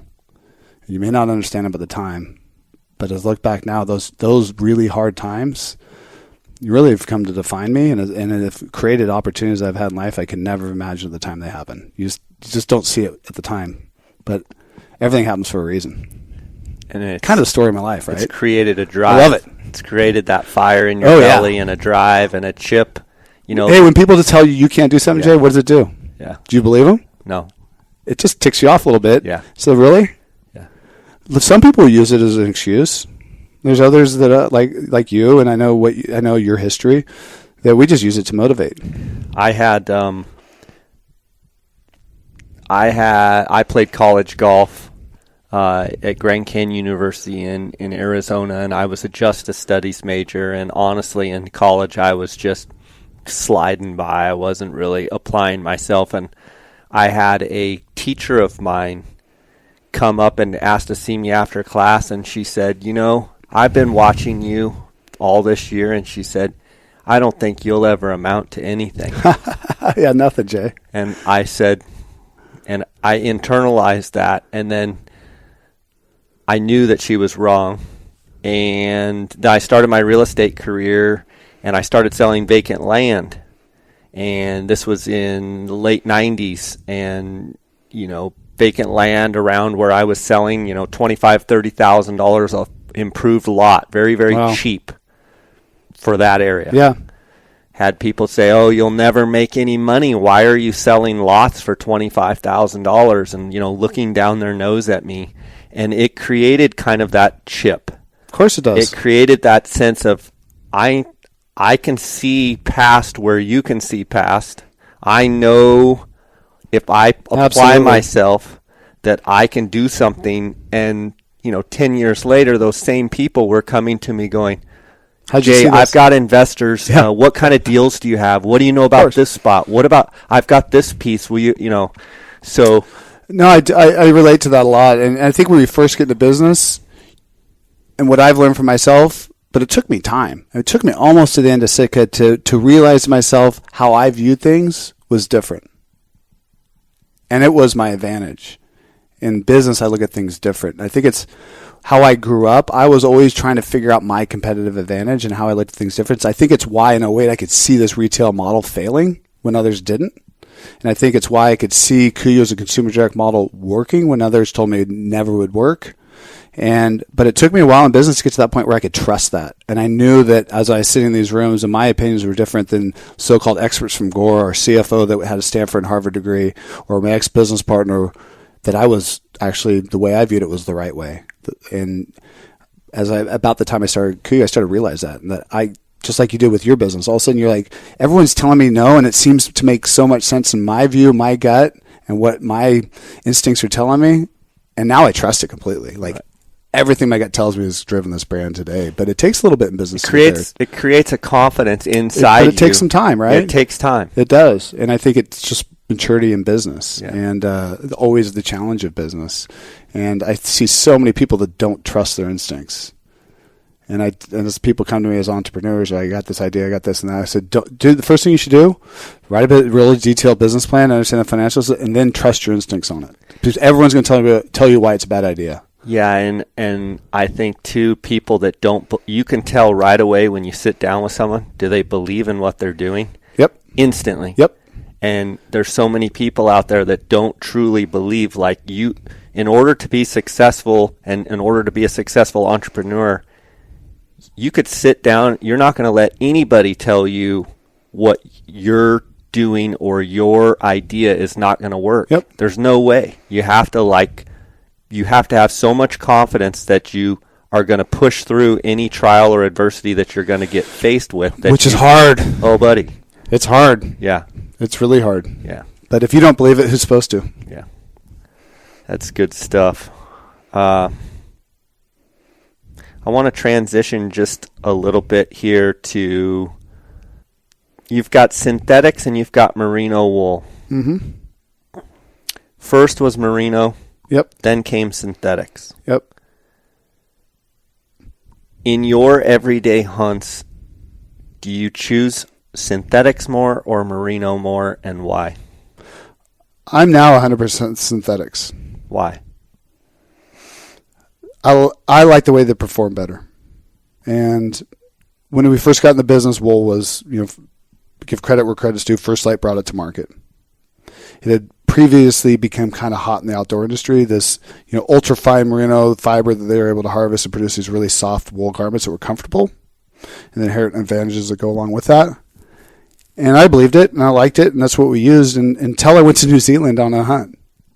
And it was the second year we were in business. So it was in 2012. Went down there and hunted with Sean Allison, and him and the other guide we were with were wearing synthetics. I'm like, what is this? You guys live in the heart of merino wool. You guys are wearing synthetics? They're all, yeah, mate, it doesn't dry. It's not very durable. We hate merino wool. And it made me think, like, that's amazing. I mean, and they're hunting these big, huge mountain conditions. I know you've been down there. But that whole time I was thinking about it, and then I started thinking about my merino wool, and we came back. I started researching synthetics and talking to her about synthetic knits, and they developed a whole new line of synthetic knits, and they were working on it about the time I approached them about it.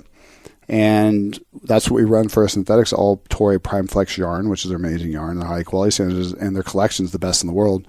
But really, merino's a different type of fiber. It's hydrophilic, which means it pulls moisture into the fiber and then evaporates it off, and it just dries slow. The advantage to merino, what people really liked, was the fact that it's made up by a protein called keratin protein. Makes up the fibers of merino wool. Well, keratin protein is antimicrobial by nature, so that's why you can wear a merino wool shirt day in and day out. It never stinks, other than it stinks like merino wool and its sweat has that kind of wet, doggy smell. And that's really where people found advantages to it. And synthetics, without a great treatment to it, will get stinky really quick. And once you kind of get that stink in, it's hard to get it out. And that's why, and merino was new. Everyone likes new, and that's what gained a lot of traction. But from a materials perspective, if you truly understand the fiber and makeup of merino wool, it's got a lot of disadvantages. Not very durable. It's very expensive. Holds moisture, and from performance fabric. Really, for merino wool, if you look at it, it's a better hot weather material than it is a cold weather material for a base layer. You get the evaporative cooling effect you get when it evaporates off out of the fabric. When you're hunting in hot weather, you probably notice that where you hunt, and I have too. But for me, on a sheep hunt, I'm 100% synthetic, and especially as a mid layer. You get a lot higher warmth to weight ratio with synthetic than our 210 gram merino wool product. I'm not trying to bash it. A lot of guys like merino wool, but for me, it's the performance advantage is night and day. So from a company standpoint, you're still going to provide both. Absolutely. But personally, I wear synthetics. Personally, you wear They last longer, they perform better, they dry faster. I like all those advantages to it. Okay. Especially our knits. They're just amazing. And with your synthetics,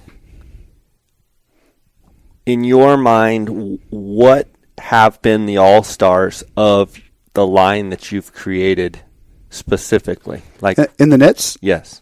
I mean, our Peloton 130 is amazing for how light it is and how durable. I mean, the crazy thing is how durable that Nexus skin base layer is.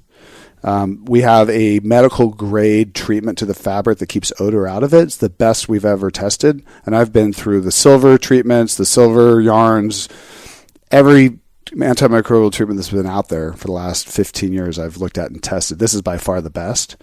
And it's another Toray chemical that they developed for the hospitals to kill bacteria.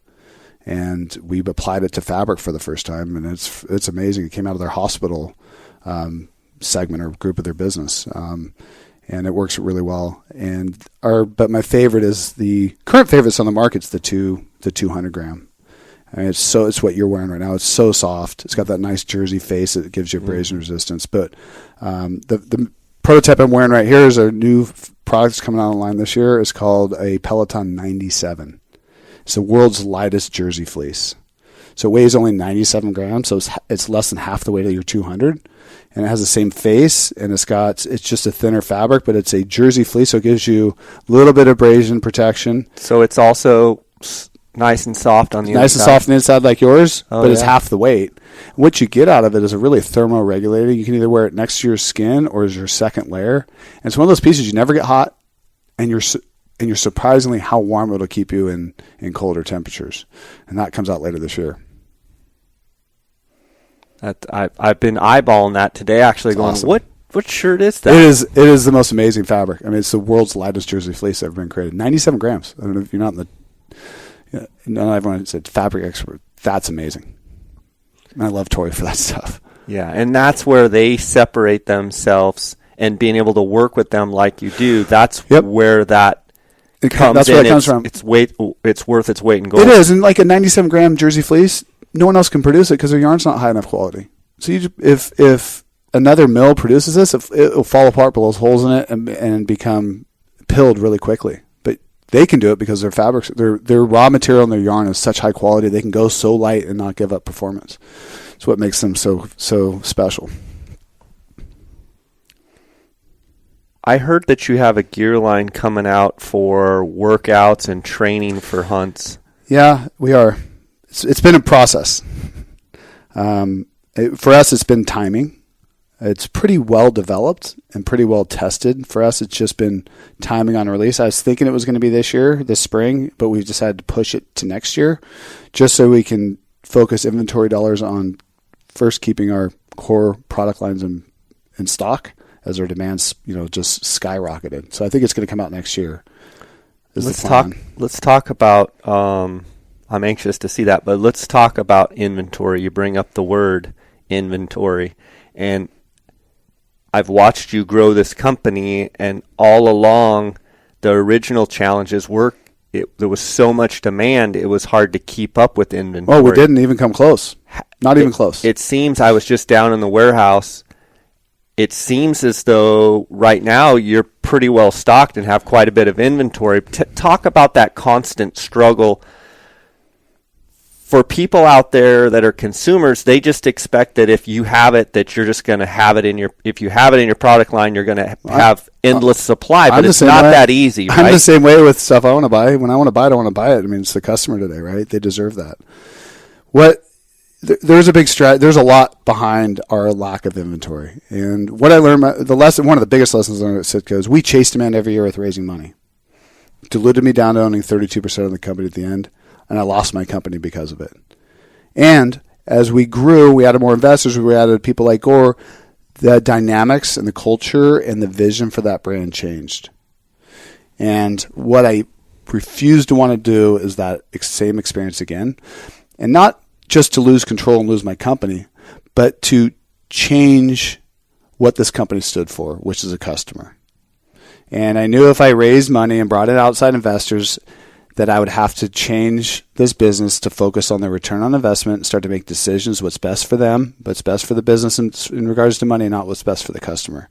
And so I built a plan to grow at 110% a year, to get to profitability, which we did in 2015, get SBA financing, which we did in 2015, to get to a point where I can then start to catch up with the demand and get to a point now where we just did another big financing round to where I can raise a lot of money to continue to grow this brand and not dilute myself out to where I could even come close to losing control. Because what I don't want to change is what has made this brand special. And what we've done is very unique and very different, and it's totally different mindset and approach to business, is to give up growth to continue to maintain what the ethics are and what this brand stands for and how we do business. And now we're at a point where we can do that.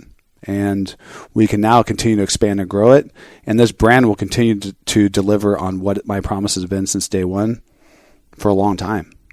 That won't happen if you dilute yourself out. And because of that, one of the things I had to give up was inventory. So there was a lot out of stocks. We had a 1-year wait, 9-month wait for guide jackets, a 1-year wait on our tack pants. And I knew customers were growing frustrated, but I knew what the end game would be if I just stayed true to our plan, which has worked out now really well. So from a customer standpoint, inventory levels for the next 12 months are going to be much better than they have been. We're sitting on more inventory, the highest percentage of in stocks that we've ever had since before we launched. Highest and healthiest inventory position we've ever been in. And our goal now is, and our key drivers aren't seasonal like Tiburon or some of our winter products, is to never be out of stock in them. The customer wants to get a pair of attack pants, they should always be able to get an attack pant. They need a guide jacket, they get a guide jacket. That's our goal. Will we be perfect? No, but we're going to be a lot better than we've ever been, and our goal is to get there. and allow us to focus on keeping those inventories in stock. It's why I pushed fitness, pushed some of the lifestyle pieces that were going to come out. Why I pushed youth is this year needs to be focused on staying in stock and the core drivers of our business that our customers need, and they should be able to get them whenever they want. Sounds easier than it is to do. Yeah, especially with this amount of growth. I can imagine. And we have 1 year lead times, right? So there's a lot of There's a lot of forecasting and data management yeah. now with Demandware and all the data analytics we can crunch now on demand, future demand analytics. We've gotten a lot better, and we're going to continue to get a lot better in that. One of the products that I just absolutely love that really has nothing to do with hunting is the shorts that I have on now, the Tiburon shorts. I have 2 pair of kind of the sandy brown. I'm not even sure what color you call them. Major brown. 1 pair of gray and 1 pair of Verdi 2.0. I have 4 pairs of KUIU shorts, and my wife laughs because it's all I wear. Me too. And I have managed to go the whole time through all of the winter, which I live in Scottsdale, Arizona, so it's not a huge feat. But I have not worn pants. I've worn shorts, and I've worn KUIU shorts because I love them. The other day we went somewhere, and she said, "You have some khaki shorts. We're going to the country club to eat with some friends. They invited us."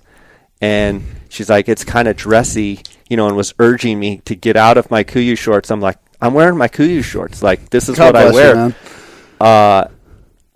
And it's what I consider fishing. So I fish, 4 or 5 days a week in the summer from May 15th to, August 15th. I wear my KUIU shorts.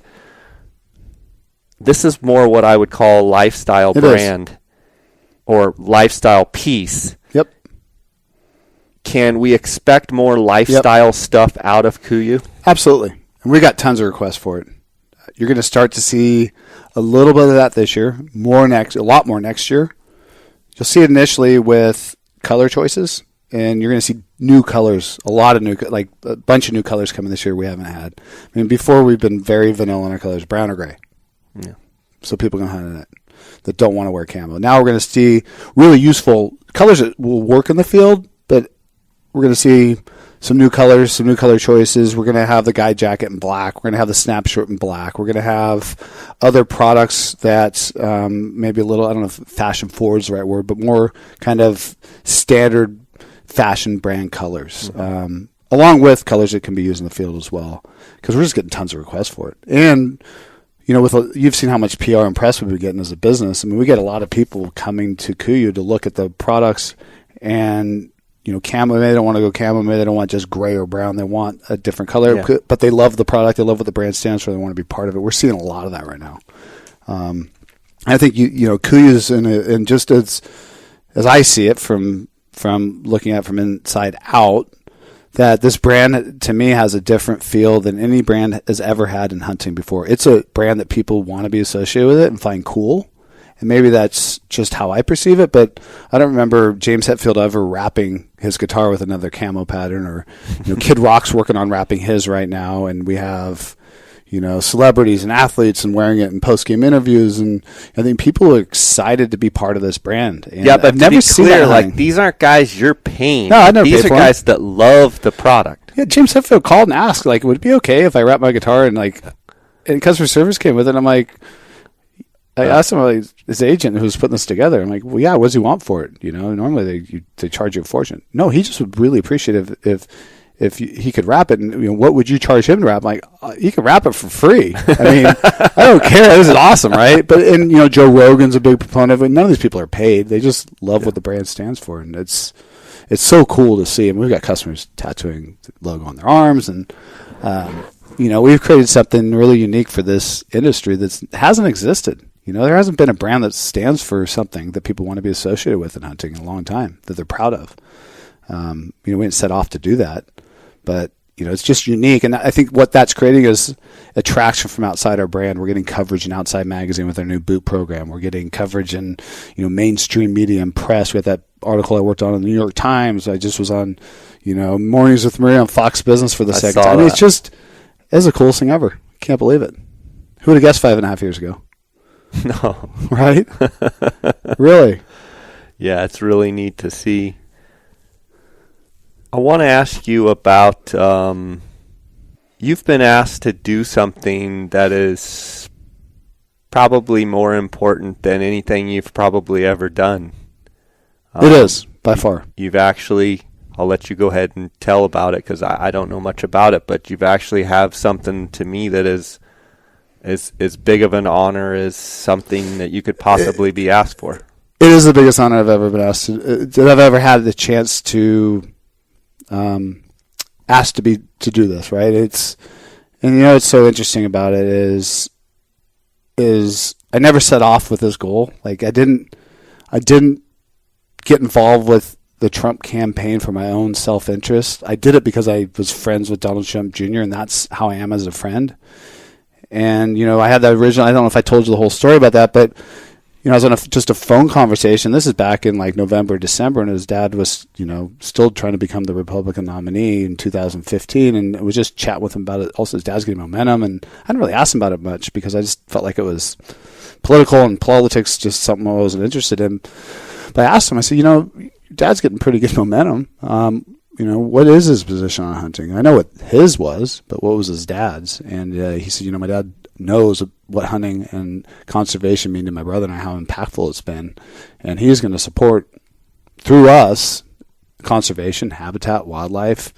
And, if he's elected president, we can make some significant change that will benefit our heritage and our sport and the wildlife that we love and conservation initiatives. And so I said, I said, Junior, well, what's your plan? We need to connect him to our industry, our people, hunters, because there's no way anyone's connect the dots that Donald Trump gives a 2 cents about hunting. And he's, I don't have one. So I said, can I help with it? And I held a meeting in Vegas that we've talked about and invited 50 CEOs from our industry and brought his dad in and Junior and Eric and let them tell their story about why hunting's important to Donald Trump through his kids.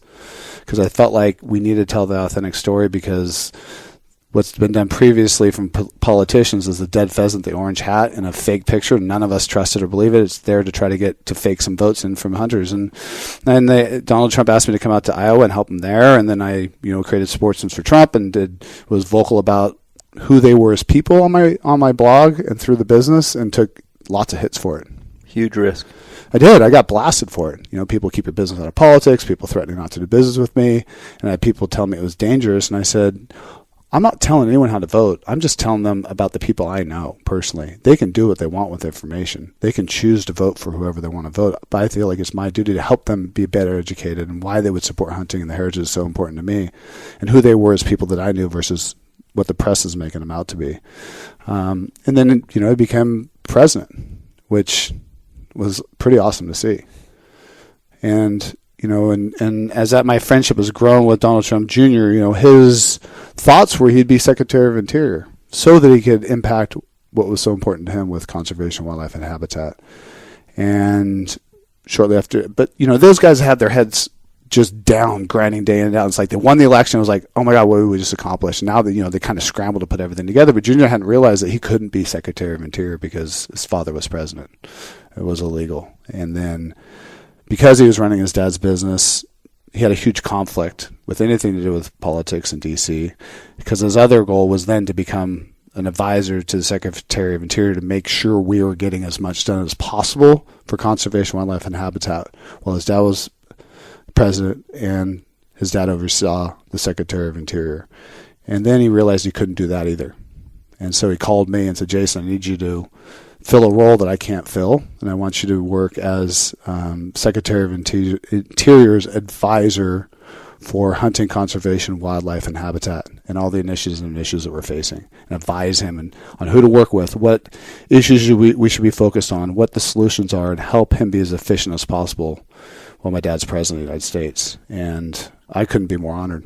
I mean, talk about being able to give back to a heritage and a sport that's given me so much in my life, and do it in such an impactful way, in such a big way, is just, it's humbling. It's amazing, and I'm just thrilled to have this opportunity. I'm taking it very, very serious because it is a big, big, big opportunity for everybody that hunts. So if I hear you correctly, what you're saying is you are going to have the ability to advise the Secretary of the Interior to have a direct voice in his ear to help in ways of conservation, hunting, fishing, the sportsman way of life. In other words, he is relying on me to tell him what he should be focusing on. What are finding the solutions, the peoples and groups and people that will support, get those initiatives accomplished and done, so that he doesn't have to spend his time to figure it out or to work on things that either will get tied up in litigation and we'll never get anything accomplished with, or issues and items that either aren't as important, that we shouldn't be, because we can only get so much done in a short period of time, and we have to be as effective as possible. So my goal is to work with the different conservation organizations. I already have started. I've been out to DC twice, had meetings with them to start to identify, what is everybody's bigger issues? What are the ones they're concerned about? What are some of the smaller issues they're concerned about? And figure out what the common theme is of what we need to get accomplished, and then work with those groups to determine what those solutions are, the best way to solve that problem in their perspective. A lot of them have in-house legal teams. If we have to change law, write what the new law or the new legislation should be. Let me take that to Zinke, and let him focus on solving those problems that we as a collective group identified the ones we need to get done while we have him in office. Because, like I said, we can't get it all done. A lot of the big, huge changes that everyone like to see sound great, but the reality is what I've learned, we may spend 4 years, get it accomplished, then it gets tied up in litigation for the next 4 years, and we spend all our time on something that isn't realistic to get done. And the cool thing with Zinke is, his number one objective that is such a hot topic now is public lands. And he is 100%, as am I, keeping public lands public. And, there's been speculation around, for whatever reason, that I may have self-serving interest to sell off public lands and see them private. That is the furthest from the truth. It's where I grew up hunting. It's what I've cut my teeth on. It's what I've learned to hunt out on is public lands. I hunt every year on public lands. For anyone to say that I'm not in support of keeping public lands public doesn't know who I am as a person. Yeah. And same with Secretary of Interior. In fact, we have Zinke only because of Donald Trump Jr. The Republican Party wanted a lady from Washington, I think she's a senator or congressman, to become Secretary of Interior, and she wasn't pro-public land. She wasn't pro-hunting and conservation. She had totally different agendas. Junior realized the pressure from the Republican Party and went to his dad the last minute and said, Dad, I'm going to throw all my chips in for your help, for my help and support to get you, that I did to help you get elected as President of the United States. And I want to introduce you to Ryan Zinke. He needs to be our Secretary of Interior for these reasons. And the next day he flew him out, interviewed him, and he was appointed. He was the new Secretary of Interior after that. It wouldn't have happened without Junior. It was the Republican Party was going to put somebody in that would have been the opposite of who we needed. So what you're saying, though, is we have probably one of the biggest advocates for hunting conservation and sportsman issues and wildlife issues. We have probably the best opportunity right now with Zinke as the Secretary of Interior, and then having you have the ability to, I don't hear you saying what I want to do and what I believe. No, I hear you me. saying we. It's all about conservation groups and the hunters. What's important to the hunting community? Right. What are the issues? What are you guys worried about? Right. And I'm here to listen. Right. I'm here to work with the conservation organizations and the hunter advocacy and hunters' right organizations to figure out what are those issues and what are the ones that we can get solved with now that we have Zinke in office and Trump's support. What are the things we can get done? And that's what we need to focus on. How much change can we make over the next 4 years? That's what we need to focus on. So in other words, we take advantage of this as much as possible. And what he's asking me to do is make it as efficient as possible for him to get as much done. Because you got to realize, he's head of Department of Interior, natural resources. He's got Second Amendment issues. He has oil and gas industries. He has a lot on his plate. So I'm here to help him focus, to find the groups and people that will help us, to listen to the hunters and what is important to them, and to bring that package of things that we need to work on, the solutions, the people that can help us get it done, to Zinke. And what an honor, right? What an honor. Yeah. I'm just thrilled. And then the other great thing is when I first went out to meet with him and sat down in his office, I have a relationship with Jeff Short, long relationship with Jeff Short, who's a biologist, who was head biologist for Idaho. Now he's with Fish and Game, or with Wyoming Fish and Game. We're at SCI, and I've gotten to know his boss, Scott Talbert. He's dealt with a lot of the issues that we face in the West: wolves, natural resources, oil and gas, hunting, grizzly bears, and is kind of a no-nonsense, roll-up-your-sleeves kind of guy. And when I went out and met with Zinke the first time, this is right after SCI, and we talked about Fish and Wildlife appointment, he said he'd been given kind of 6 different names to interview him, hadn't really found the guy, and I introduced him to Scott, and he's now going to be the head in Fish and Wildlife. And so Scott's very appreciative of making this huge career change for him that's going to change his life. Zeke is appreciative because I made an introduction to Scott, and those two get along and see eye to eye really well, and they're going to help us make a change that I'm going to have access to both those guys. And that's really, really important if we're going to make change, and we've got to do it together. And the other thing we're going to do is really take a holistic approach and view. We have to consider natural resources as part of what we try to accomplish over here with conservation and wildlife and habitat and public lands. And, to think that, this country doesn't need its natural resources, it should all be about wildlife conservation and habitat only, is kind of narrow-minded. We have to work together to make sure that we have smart natural resources, the use of it, and getting and taking those natural resources from our lands and our public lands, but also tie it back into conservation, take a holistic approach, because then everyone can win and we can be in a better position in 4 to 8 years if we look at it that way as a collective whole. And that hasn't been done from what I hear, because again, I'm stepping into this with no political background or understanding how all this stuff works. So I'm just learning and listening. And like you said, it's about we. I'm just at a point I'm in a position to where I will be there to help. And it's not my choices. Right. I'm not making the decisions. I'm presenting the information, the solutions. Jason, I've got a question. I think it's very important. I want to ask you. I want to be really clear about my question. Are you interested, or are you for the sale of our public lands that we hunt and fish on? Absolutely not. Never have been. Would never support it. It's where I grew up hunting. It's where I can still hunt every year. It's where I've taught my son to hunt.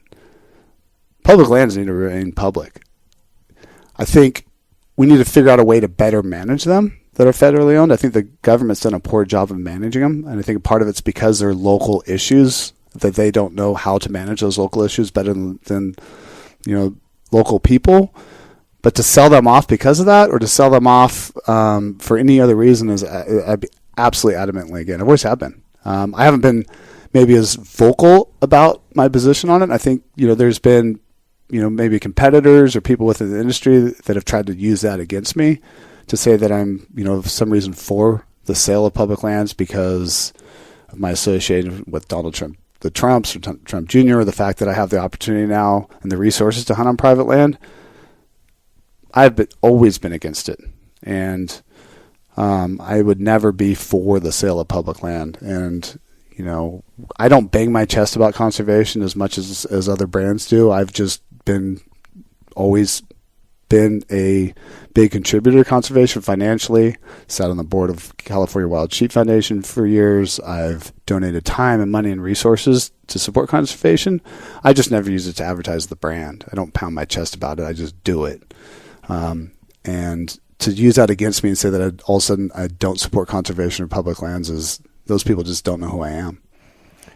Do you think having Zinke as the in charge of the Department of Interior for a sportsman is one of the best things that could have happened to us? It's the most significant thing that's happened to us since Teddy Roosevelt. We will be able to make more change that is positive for hunting, positive for sportsmen, positive for wildlife, habitat, and conservation than we've had since Teddy Roosevelt. And we have to take advantage of this opportunity. We need the conservation organizations all to come together. We need the sportsmen's all to come together and quit pointing fingers and picking sides and throwing people under the bus and making up things that aren't true to benefit themselves. We have to come together as a community of hunters. We have to come together as a community of conservationists and organizations that support hunting rights, because we have an opportunity right now to make as much change as possible. And that's what I feel like my goal to do is to pull everyone together, and as a group, we can do some amazing things if we do that. Yeah, definitely when the group gets fractured and going, this way and that way, and everyone's got their opinions about this and everyone's got their opinions about that. Instead of rallying together and say, let's come together as a group and let's find out what works best for everybody. Absolutely. Yeah. And attack it together, we can do a lot. And we have to do a lot because this window of time goes by so fast, and there's so much we can get done, so much we need to get done, that if we're fragmented and arguing, it's just going to limit how much we can accomplish. Well, I'm excited about your opportunity that you get. I'm humbled, I'm honored, yeah. And I will do everything I possibly can and do as much as I possibly can to help hunters, help conservation, help wildlife habitat and sportsmen's rights while I'm playing the role of advisor to Secretary of Interior Zinke. Besides, wait till you meet him. This guy is awesome. I mean, he was the real deal. He was the commander of SEAL Team 6. He's an ex-football player at the University of Oregon, understands how to, what hard work and suffering and grinding and determination can get you in life, and he's absolutely determined to apply it to what he's doing as Secretary of Interior, and we couldn't have a better advocate. Scott Tolbert, who I helped get the appointment for head of Fish and Wildlife, same type of guy. I mean, roll up the sleeves, get stuff done. And they're both really focused and very motivated to do as much as possible while they have those positions. That's great. I'm excited for that. Yeah, me too. Isn't it great? Yeah. It's neat to see it come full circle, right? Yeah. It really is. And a lot of people question my, political stance with Trump and is he the right guy and all this. But I knew this could be possible. I just didn't know it was going to be me at the time. But I knew this could be possible if we pulled this off. And here we are. I just humbled to be me, working with the Secretary of Interior. Well, it's exciting to me because I know you. I don't know those guys, but I know you, and I've been able to see your judgment in lots of situations, and I've hunted side by side with you, and I know how you are, and I'm excited that you are going to have somewhat of an ability to give and sway opinion and what have you, and be a voice for sportsmen. And I think it's this is an opportunity for all of us. I don't look at it as an opportunity for me at all. I mean, this is for hunters, our heritage, wildlife, and I'm just here to help in every way possible, and help him, help Zinke, and help Scott, head of Fish and Wildlife, get as much done as possible. That's my goal. That's our goal. Looking forward to seeing how it shakes out. I know we're going to do some great things. We are. And I just hope all of us sportsmen can rally around and come together. And one of the things I really want to try to do, it's going to take some work to get there, but I want to create a website around my role and really just to be a portal for information. What we're working on, what are the challenges, keep people updated and informed, the reality of what we're working on, because I think so much in politics gets spun out in negative ways.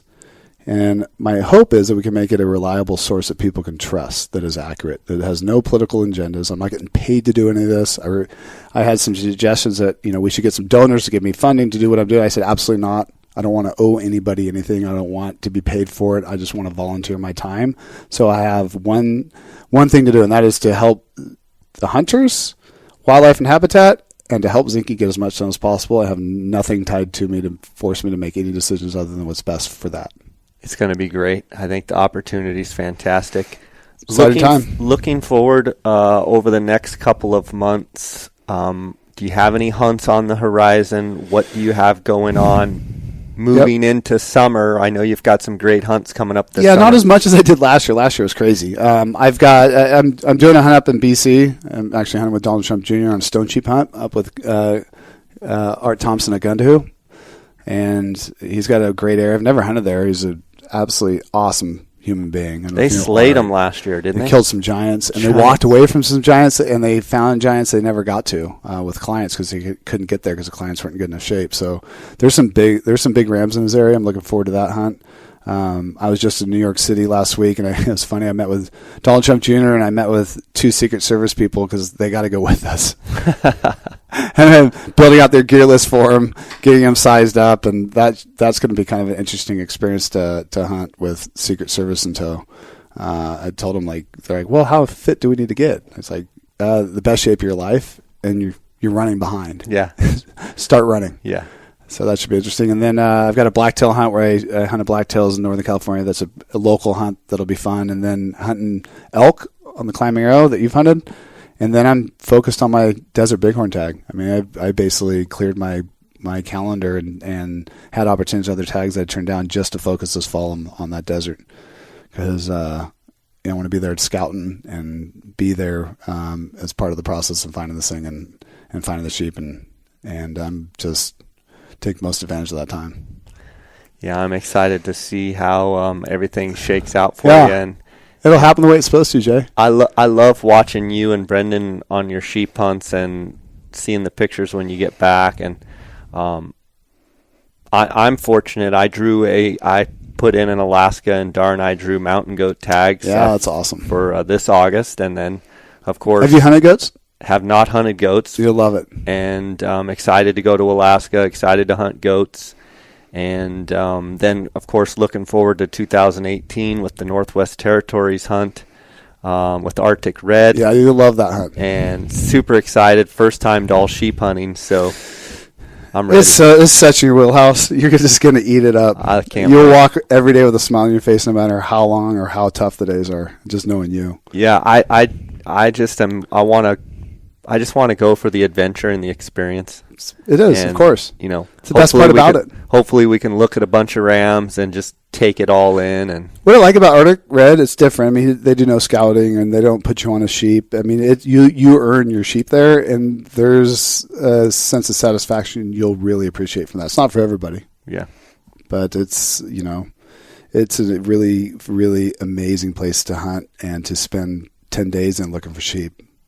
Yep, I'm excited. So, well, buddy, it's been awesome spending time here at the KUIU headquarters. It's really good to have you here. Yeah, it's been fun. Yeah, you picked a good day. I mean, got a lot going on. This is not untypical from our days here. As you've seen, a lot of people doing a lot of things, and it's never a dull moment. I'll tell you that. Yeah, there's so much energy here. I'm just enthused just being here and seeing the excitement, down to every level. And I've talked with a bunch of your employees, and everybody's just fired up, and it's I know they get it from you.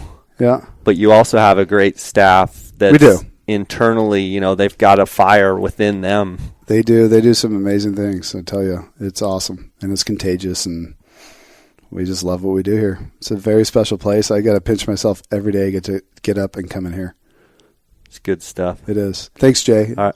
Appreciate your friendship. Appreciate you coming here, and I love talking shop with you. It's always fun. You got great questions. Always. Sounds good, buddy. Thanks, I look forward to doing it again. I can't wait.